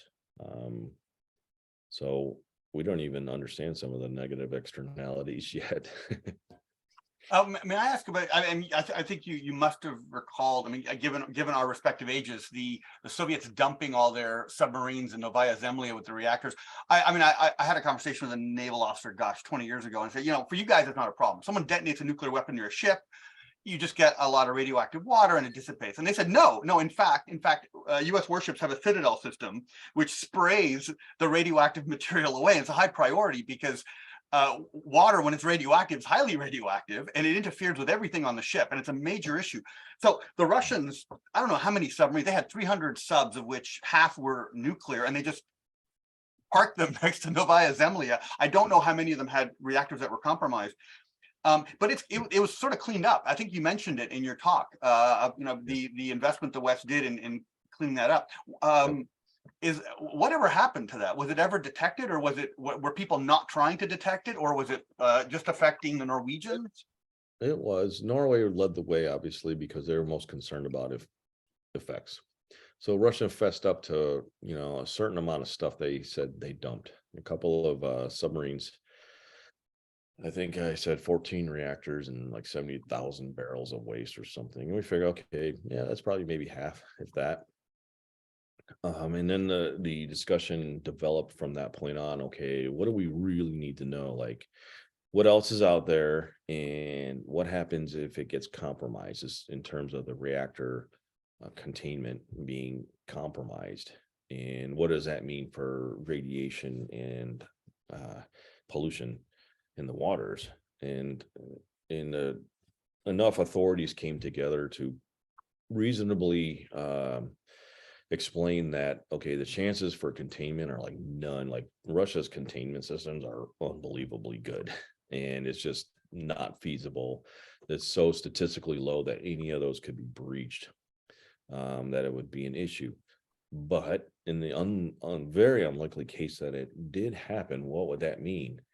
And some super smart people did some math and said, well, in the grand scheme of things, in comparison to all of the natural levels of radiation, in the waters, it would be absolutely minuscule, and it would be a non-factor at the end of the day. They're like, all right, that's good to know. And they're like, we're still cleaning this up regardless, but just to diminish those alarming concerns, much different from on land. But yeah, if this happened, it wouldn't be quite as bad as people think. It's a small fraction of a percentage of the amounts of natural ionization in the waters, and it's extremely unlikely those would be compromised. We're like, okay, keep cleaning it up then. And we're like, good. So everyone seemed pretty decently happy there with that. And then focus that attention on the upper part of the Kola Peninsula, which is an absolute nightmare. That does need to be cleaned up. That is a whole different case. Yeah, Canada was, I'm not, I don't want to say fortunate, but we were trusted enough to help dismantle 2 of the Typhoon ballistic missile submarines. Nice. And the Russians allowed us to do it on television, which is actually sort of really neat. That was about 20 years ago. I mean, I ask again, sort of following, from the intermediate to the upper range. California in 1800 had 400,000 First Nations, and it had 250,000 Mexicans and Americans. Well, not Mexicans, rather Spanish. I get at the time Spanish Mexicans. Today, it's the 10th largest economy in the world if it was an independent country. What are the studies in terms of soil? I mean, Layla-Maria did a survey on Canada, Quebec, and Ontario, and unfortunately, as climate effects are going to basically expose the Canadian shield, which is this rock. Not very good for farming, good for ranching, but essentially we're not, there's no magic opening up of huge amounts of arable land in Canada if it moves north. For Alaska, what are again, 200 years, California went from, the population of my local town to being an economic superpower. What are the prospects for soil in Alaska with climate change and the strategic long-term impacts, say, 150 years from now?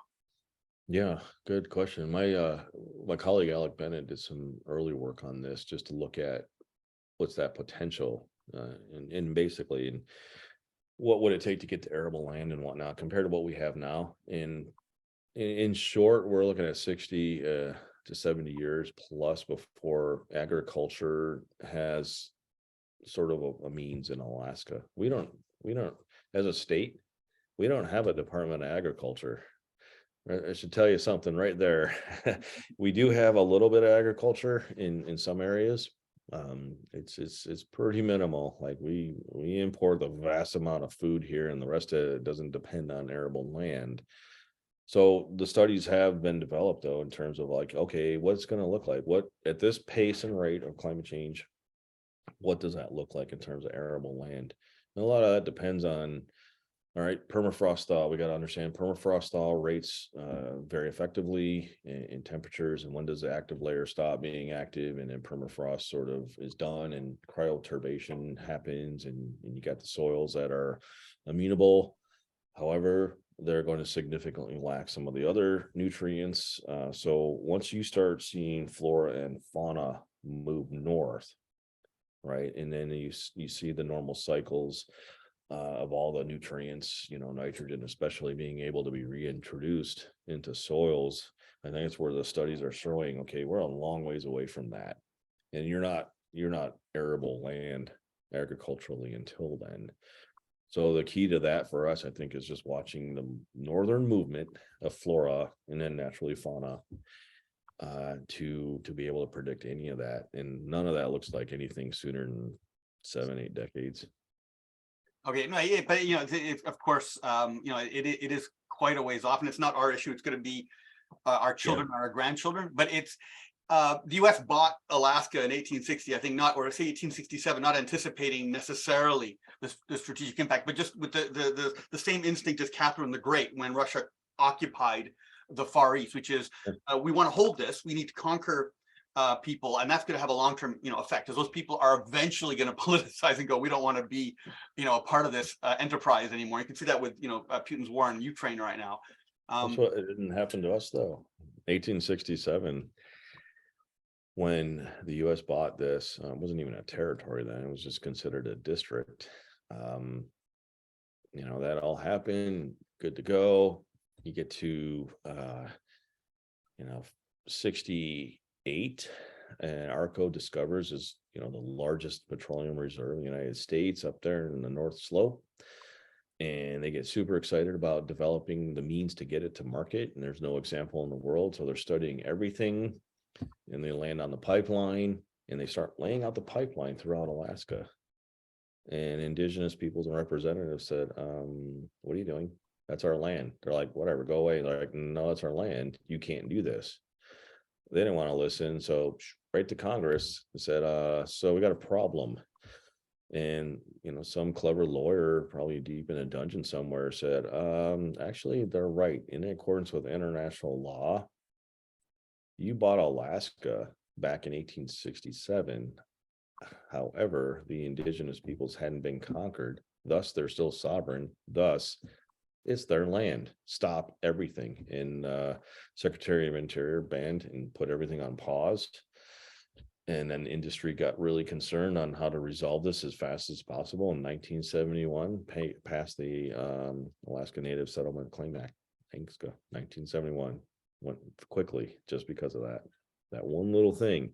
Someone discovered, Alaska peoples weren't conquered. That changed everything. Yeah, it's fascinating. Obviously the rules do matter, because it's the whole basis for the legitimacy of political system. And if you start playing fast and loose, then you're just going to create a problem for the future when people do become politically organized. Sorry, can I ask you a question about legacy? I know, again, this is there, we know whales, for example, we know some whales have lived for over 100 years, and they definitely remember the whalers. And I think people suppose it because the whales avoid, the whales avoid ships, but also because they found harpoons in these whales. Whales that are over 100 years old. Americans were some of the most aggressive whalers of the 19th century. And I know we last used whale oil in 1971 in the Chevrolet steering column, right? So that's quite recent, because it's just chemically, it's almost impossible to reproduce. There was an American mayor of the city of Petropavlovsk. And the foundational stories of the Australians are American whalers raiding the Australian coast. As far as the Falkland Islands was largely dispossessed from the Argentinians by American whalers, who then created space for the English. Is there any memory in the region of this sort of hegemonic American Arctic behavior from a century ago? The whales remember, but do the people remember? And does that have an effect, or has it been completely forgotten? It's not forgotten. I don't think it's well known. But it'll surface sometimes in the form of just trivia. So I asked people, where were the last shots fired in the U.S. Civil War? They're like, somewhere in Alabama, maybe, perhaps Georgia. Like, nope. It was in the Arctic, in the high Barren Sea, just like you said, the Petropavlovsk. That's where the last shots were fired. And they're like, what? And they're like, yeah. So a little bit of trivia and history for you. The Confederate States, CSS, understood that one of the main ways for the Union military to sustain itself was through the power of, the shipping industry, related shipping, which wasn't huge, but it was enough. And back in the day, it made its way to this ship called the CSS Shenandoah, made its way to Australia or New Zealand, refitted and pumped its way up to the north, because it knew if it could cut off whaling oil and other things like that, it could gain an upper hand. So it did, and it got up and it decimated this whaling fleet of like 14 ships, and I think it captured 11, took out 3 or 4. But it did this in late June, July of 1865. Wow. And anyone that knows the history realizes that's 4 months after the end of the Civil War. And there's a reason for that. The word did not get to the CSS Shenandoah crew and the captain that the war was over, and they were charging on as if And the last shots of the U.S. Civil War were in the Arctic, up there in the Bering Sea, just where you said, and was on a whaling fleet, and it just wiped it out. So No, I mean, you're highlighting the fact that really Alaska is a part of a separate, not a separate, but it has its own distinct ecological, political environment that, you know, you can't exclude, you know, the North Pacific, either east or west, in understanding what happened. I think 10 years before your account, the British Navy attempted to seize Petropavlovsk and failed. And before the U.S. Purchased Alaska, the U.S. Navy during the Crimean War, conducted patrols along the Aleutians looking for Russian bases. And so Alaska's been a strategic location, you know, certainly for more than 100 years. That action, those British ships in the Crimean War, and the hate for Queen Victoria at the time from Russia was the reason Russia chose the United States to sell, because the Hudson Bay Company was charging across, and we're basically at the west coast there in now British Columbia, as U.S. miners, gold miners were on the west coast in San Francisco moving north. Both were going to move north. Both were basically, if they wanted, could take over what is now Alaska from Russia. And Russia had no plans to be able to defend this stuff, right? They're broken and crippled from Crimean War, and Russia had two main actors on who wanted it and who they could probably sell it to. And because of the Crimea War and all that stuff the British did, Russia's like, yeah, go away, we're going to go with America. And that's how we ended up, largely how we ended up with Alaska. No, obviously things happening very far away in Moscow had an effect in the region. If I can, you know, I've asked so many questions. I just have two last big strategic questions. I'll ask both of them. These are highly speculative. I don't have to answer them, obviously. The first one is, you know, you have a great experience in the Arctic. What are the implications for Antarctic? I mean, you must see that there's, you know, transpositions. I flew from Montreal to Beijing, and the path goes directly over the Arctic. And so I looked it up, and you know, Canada's got a search and rescue team able to deal with that. Australia and Argentina chose not to have a trans-Antarctic flight because they couldn't do search and rescue if a plane went down, even though it would go down on land and not in the oceans.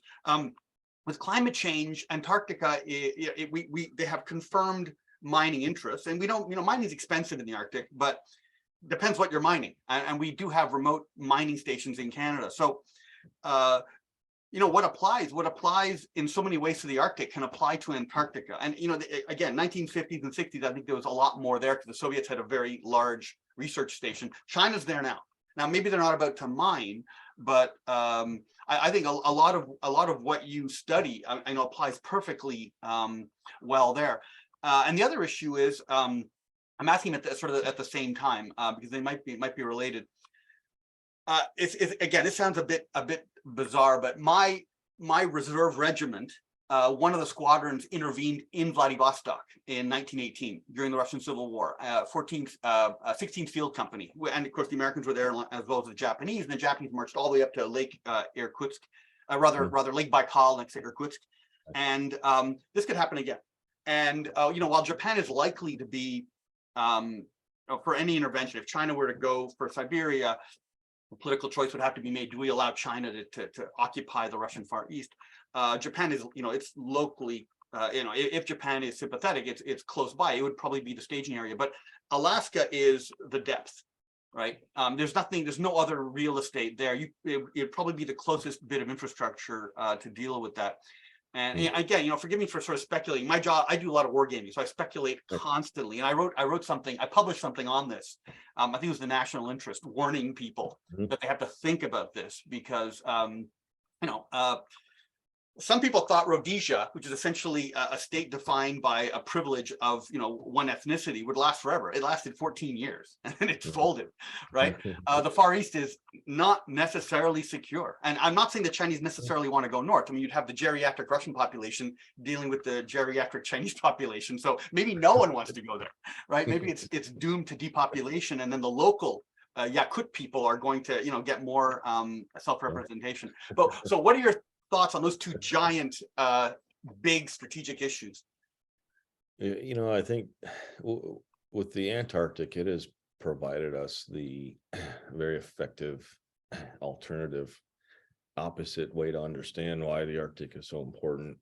I think long-term interests there are a bit dynamic right now, and presence has been a very important learning aspect of Antarctic. Why are all the nations there in maintaining a population, right? That tells us a lot about like the Montevideo Convention, and the importance of presence in terms of that component of sovereignty becomes huge.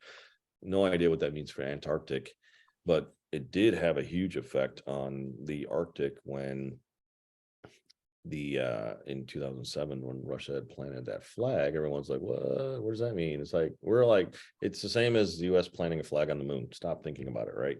But that didn't end the conversation, obviously. And there were calls right after that, because there's so many concerns of establishing an Antarctic-like treaty for the Arctic. And in 2008, and it started picking up in 2009, and you see the media doing its media thing, sort of accelerating and magnifying these weird discussions. And we're like, well, that can't happen. If you just look at a map, it's a ridiculous notion. Besides, no, it ain't happening. Look at this geography, and geography will tell you a lot. I always start with maps because it's very helpful, right? The Antarctic is a landmass surrounded by waters, and nobody owns that landmass, right? And the Arctic is water mass surrounded by sovereign lands. You have literally the opposite of what's going on down south. That tells you right away you can't do an Antarctic like anything in the Arctic. It's opposite day, all right, for literally and figuratively. So, but the concern was there about this discussion, this talk, like, no. So the Arctic 5, who have sovereign jurisdictions in the Arctic, maritime and otherwise, got together and said, we're putting this one to bed now. Went to Ilulissat, Greenland, and signed a declaration that said, we will only consider issues related to sovereignty in the Arctic through the UN Convention on the Law of the Sea. That's it. Stop talking about the rest of this stuff, period. That was a loud message deliberately to the world, and, to the demise of the sensitivities of Iceland and Finland and Sweden, who weren't invited. But that also signaled something really important, which was, let's see where we stand, right? The Arctic 8, however, but then they came back together again, and after that, signing in 2010, in 2012, and I think 2014, and signed it again. So what we learned from Antarctica was that, first and foremost, was that's not how stuff works. That's not how sovereignty works. And that's going to always be the leading national security priority of any nation. You'll see it in the policies, and you'll see it in behavior. So beyond that, I don't pay attention much to Antarctica because it's so distracting and different that, okay, besides Shackleton, which that whole thing is just unbelievable. I really hope someday they make awesome movies of that. But how it's just amazing. And finding the ship recently too, just stunning. Not unlike the Terror and what's the other one? In The Franklin? Yeah, the Franklin expedition, the Terror and the Erebus up in the north. Yeah, amazing to find those. Very important geopolitically too. Obviously, we saw that from Harper.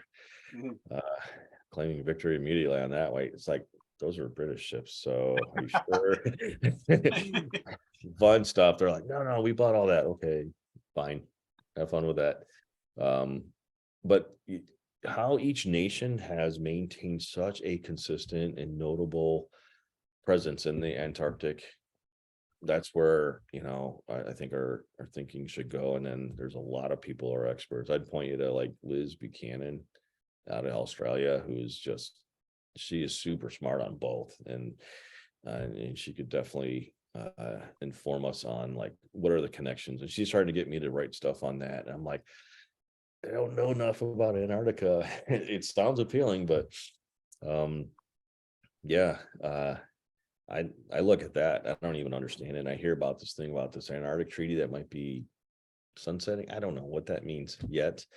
It seems to get a lot of people excited. Then I listen to the experts are like, it's nothing. It's not how it works. And I'm going with them, but I don't know how and why. Don't want to get history from Hollywood, but I mean, one of the issues of the Arctic, especially Alaska, is, you might recall there was a World War III movie in the 1970s or 80s. It's essentially such a difficult environment to police that if a country had an incentive to provoke a small incident, where, you sort of hybrid warfare, I think I can't remember the name of the movie, but it started with a Russian patrol sneaking into Alaska and blowing up an electrical station. That's the kind of thing you can't have in Central Europe Cold War. You're not going to have that even between Taiwan and China, because it's so surveilled. But for the purposes of signaling, you're on the edge of the state's ability to enforce its territorial sovereignty, and an adversary could exploit it. I mean, you're basically in the least defensive part of the US, and so there's sort of that hybrid warfare concern. Yeah, that concerns us, but thinking and imagining those scenarios is just as bizarre as like the reality. Like, who would do that? It's like, wait, Russia, you're putting up all this defensive bastion infrastructure along the northern coast to protect your natural resources, as if someone's going to sneak in here and steal your oil. Like, how does this work? And these scenarios are just wild, but they happen.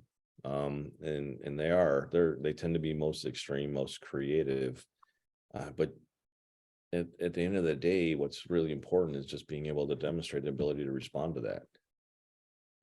And then we do have some real concerns, like, okay, you got to protect infrastructure, and that's just part of a normal formula and operational requirements. But it's hard to imagine the scenarios. But when I have to explain the stuff to folks like in DC in the lower 48, it's like, we don't wait until that happens to learn how to do it, right? We have got to plan for all scenarios. That's how the world of defense works.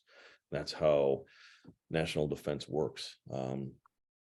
You have to be prepared, and that's what we focus on. But then there's other, intermediate stuff, where a lot of the stuff really relies on most extreme scenario thinking, and that's fine. And as long as you keep that aware and develop it under those pretenses, that's fine. You're not pushing that as like, this should be the priority. It just needs to be there in your thinking, just like, nuclear, whatever. It's most extreme, but you got to keep it there in your mind and thinking, right? It's all the intermediate stuff that really concerns us security wise. That stuff's hard to imagine also, but we do. Like, I've gotten a question before, like, okay, like in Canada, and same thing in the United States and Alaska, you just can't sneak in and then hang out in a village and go unnoticed. There is no such thing, right? There is no such thing as hiding in a village, right? That happened in Canada, right? I think was it Old Crow during COVID, when that couple showed up? They're like, well, what are you doing here, right? It's same thing here. Like, you cannot hide in a village.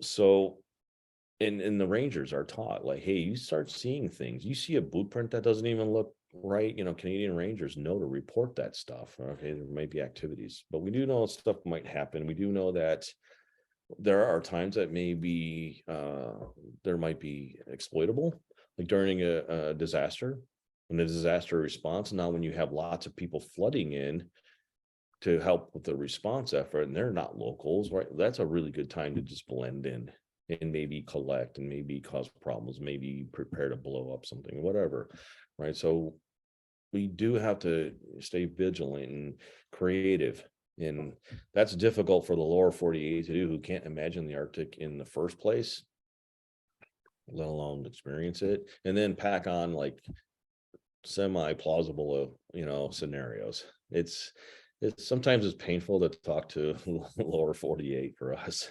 Yeah, no, you have to forgive me, I'm paid to be paranoid, but to give a little bit of trust to Russian contingency planning, the Germans did have 100,000 soldiers trying to take Murmansk in the Second World War, which was completely unprecedented.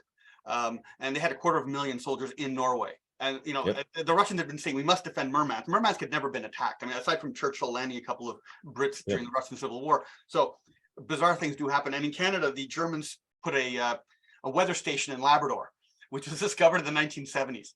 And it's now in our museum. So, Right. So they would get, preliminary alerts to the weather that would affect their wolf packs chasing our convoys in the Atlantic. So, policing large areas, you definitely have to have good relations with the local First Nations who know how to see things in the land. That Right. stuff's still vital. So today that still matters. The number one and most important place for Russia in the Arctic, right above Europe and in Asia, all the way from the Bering Strait to all the way around Norway, the most important place for them strategically is the Bering Sea, right above Norway, right? So that protection of Murmansk is still absolutely critical, the number one priority for them, right? That is a maritime boundary, as an operational boundary that cannot be compromised. You got the epicenter of everything Russia north in Murmansk. It's its nuclear manufacturing servicing center. It's the Joint Command headquarters. It's the Northern Fleet headquarters. It's got 3 major ports there. It's got the most population of the rest of the Russian Arctic. It's vital. It's absolutely vital. So that maritime boundary right there between Norway and the Barents Sea and Russia is still just as important, and mainly for 2 reasons, right? And their behaviors show this, and we know this. And it's what keeps that Barents Sea, that part, extremely competitive, as it was before and is still now, and probably more so. In terms of the first reason is nothing can be allowed to be able to encroach and cross that maritime line without permission, right? That is a huge threat to Russia, and reasonably so, right? That's just geography, and that's all kinds of stuff that tells you they have got to protect that. Any nation would do that. Any nation. So what that means is that bastion defense, that layer outside of that maritime boundary, is an outside secondary layer of defense as part of the huge bastion defense of the North, where they will, right? Deterrence in that relatively small amount of area has a different meaning for Russia, for those 2 reasons. One, not being allowed to cross into and having control and defense of that maritime boundary, and 2, not allowing the West to impact its ability of freedom of maneuver to the North Atlantic. Absolutely vital, right? So that area right above Europe is probably more important than a lot of people realize operationally. And that's, the history of this, Petsamo Turkina's operation is will tell you a lot. And those are places where you can look at scenarios a lot more easier than you can in some cases up here in the North American Arctic. Yeah, I'm going to ask one last question. Just absolutely a sort of fountain of information. The first Anglo-Dutch War started because the English, with their new navy, were asking the Dutch to pay some sort of toll to fish in the North Sea. You mentioned before, with something which I did not know, about the important fishing grounds off the coast of Alaska. And again, this is speculative, but is there the possibility of engaging in economic warfare against fisheries? I know that it's sort of peculiar. Can a country deliberately ruin a fisheries for someone else? I know that China is the biggest fishing nation in the world. I know that, they're remarkably productive, because I think half of their fish are actually aquaculture on rivers within China. But even given the scale of the fishing in China, China does not have enough food, rivers and land combined, to feed itself. So for China, it's grand strategy. Obviously, no Western country is going to destroy fisheries deliberately. It's illegal, but countries could conceivably engage in economic warfare. Can countries ruin fisheries deliberately? Yeah, but not in the Arctic. I think so much attention and effort's been paid in the Arctic very effectively that it's going to be extremely difficult for that to happen. There's a few examples of why. There's actually plenty of evidence.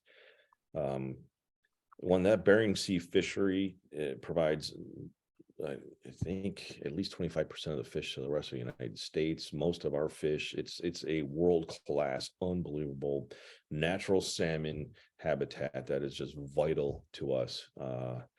It's amazing. It's unbelievable. And, equally, the Barents Sea fisheries too is also incredibly important too. So these are two areas, the premier areas that are Arctic related, and both extremely well protected and under different threats, perhaps, right? China being one of the main ones. The Barents Sea fisheries has got a really interesting history, and you'll never learn more about how to deal with Russia than understanding it through Finnish experience and Norwegian experience. These are the two people I talk to when I need to know something. And Norway has a long storied history with Russia in terms of managing the Barents Sea fisheries through the Cold War, and now, even up to now. It's a world-class fishery up there, and they understand the importance of it. For Russia, in Norway, like many other things with Russia, works very hard to, does the lion's share of the work to manage issues with Russia in its north. And the fisheries was the same way. Throughout the Cold War, they would have annual meetings, if not biannual, in terms of understanding and learning how to manage fisheries and why. For Russia, it was a numbers game. It was food. It was feed the Soviet population, right? And they came to good terms and management, relatively, with Norway, in understanding, hey, if you decimate the population, you're out, right? We're all screwed. You can't do that, right? So things improved, and largely was managed well through Norwegian expertise and experience. And then when the Cold War ended, they were right there also to help them change, because now it wasn't a numbers game. It wasn't food. It was capitalization. How to learn about fisheries for capitalization purposes. And Norway was right there to teach them that too. Transform management, but it was still basically some of the same biology. And they did. And it's been phenomenal. They work very, very well together. Sometimes there's a little bit of back and forth just to flex, but nothing crisis wise.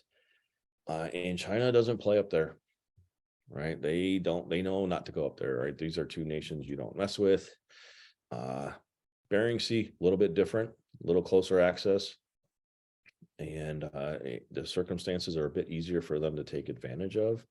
So we have a tremendous issue in the world with IUU fishing. We call it is illegal, unreported, unregulated fishing. China is probably the leading problem with this, and they constantly do this up in the Bering Sea also. And the way they do this is they basically, one of their main abilities to achieve its goals around the world, from what I've noticed, is to just basically overwhelm the system. And I've noticed it's any system they want.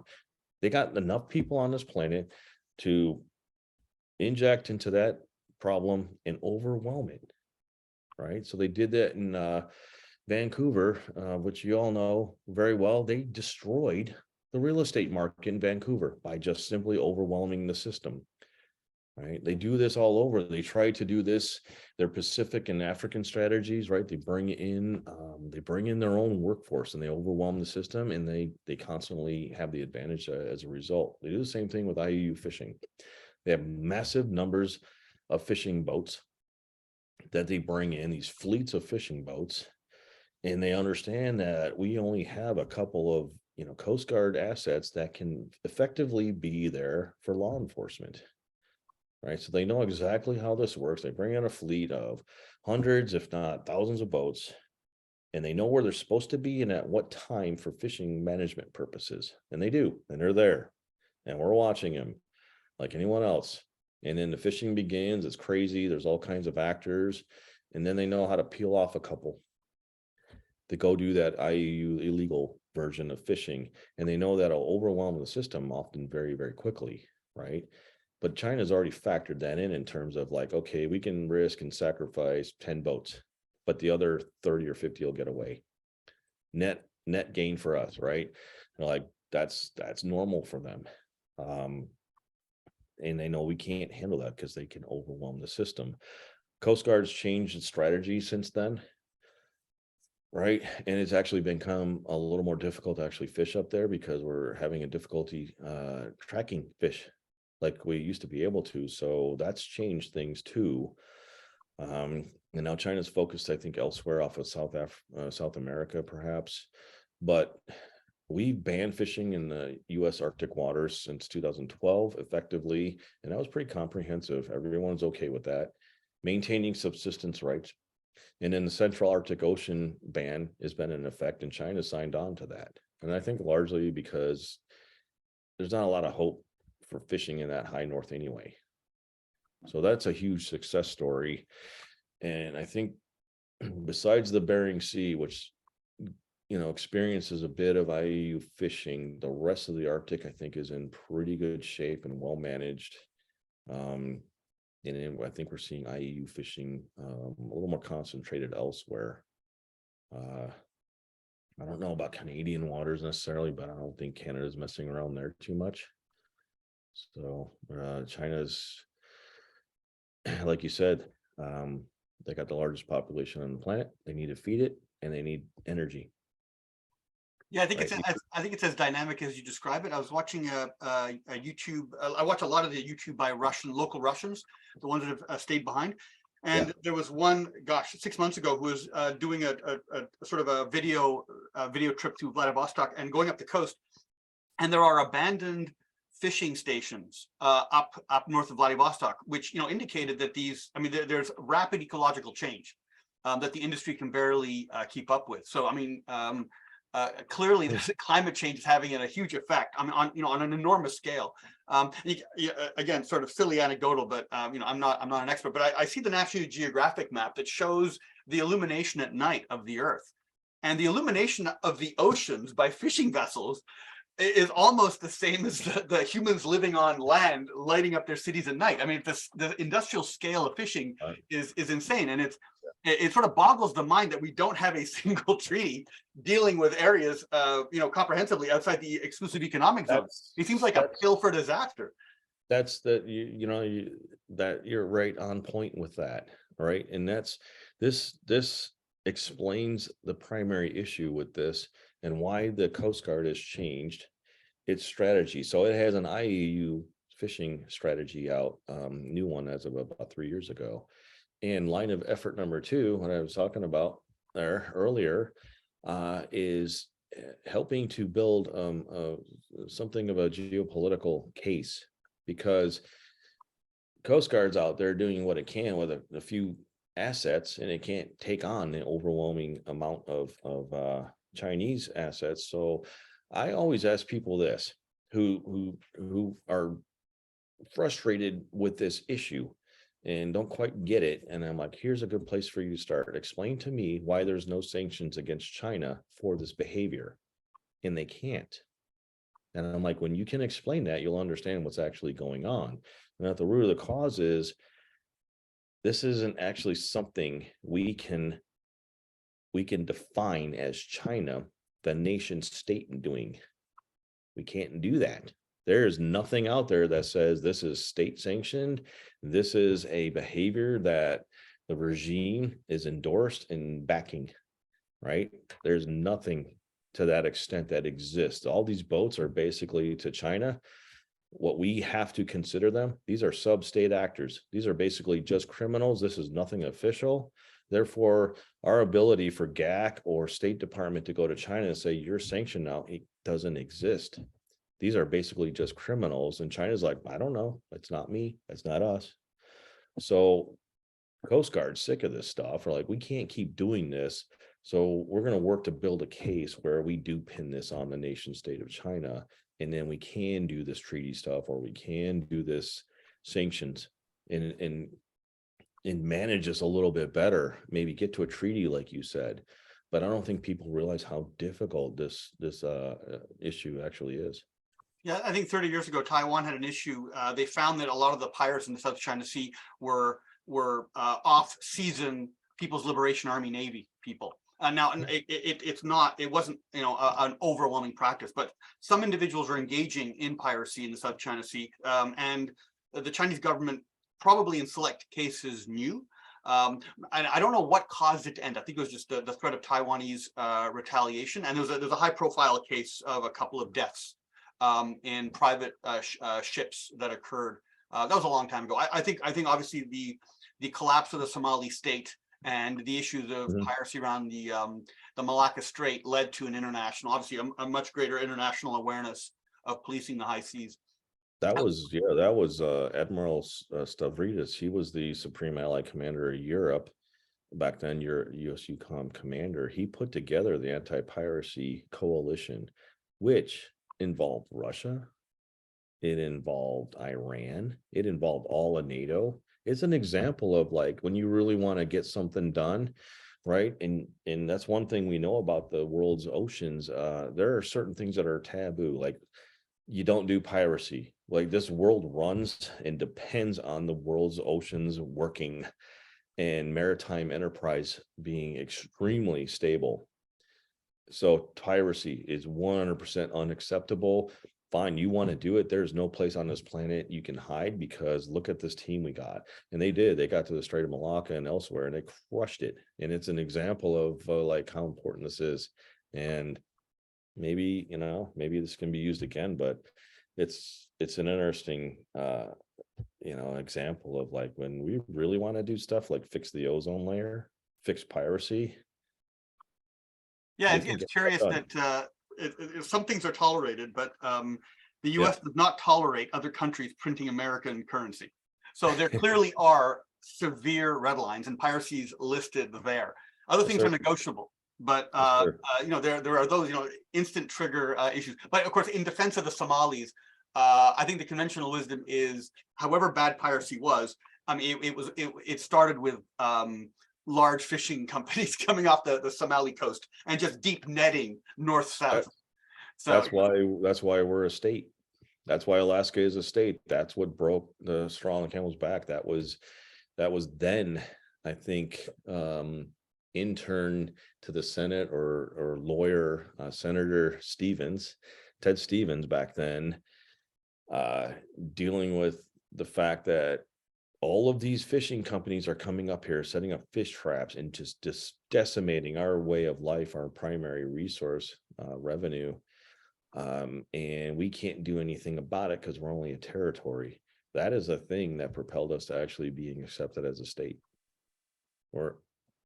Fascinating. So Layla-Maria, thank you, Professor Bouffard. Holy cow, is a long question and answer. Layla-Maria. I have no more questions left. So Gotcha. most have been answered. But thank you very, very, very much. Super informative. It's fun always. This will happen anywhere, anytime. You want to talk about the Arctic? How much time we got? Because I love this stuff, and I see we're going in good directions. Love working with Canada. And the Arctic E-Talks will be starting up again in January. Because we really want to have more of these high-level discussions, and especially now, see what's going on.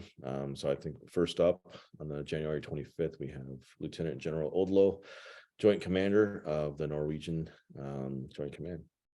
And, may I ask, sort of related to that, one very last question? What are your future research interests? Where do you think you're going to go, and where do you think people should focus on in terms of Arctic security?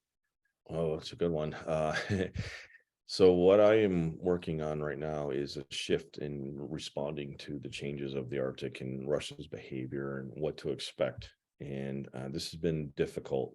A couple of things going on. One, I'm working very closely with 11th Airborne Division because it's such a huge part of the total combined arms forces of our Arctic capabilities in DoD. And I'm using it as a few examples of how to understand this better, and then how to get people to understand how difficult this is. And I'm hoping this will translate well to Canada someday, that I can talk with, JTF North and and CJOC and DND and DRDC and say, we are going through tremendous transformational issues, and I think some of this could be valuable to you and the land forces of the Canadian Armed Forces. We'd love to share this. We're hoping to get there. So that is a huge priority of mine right now.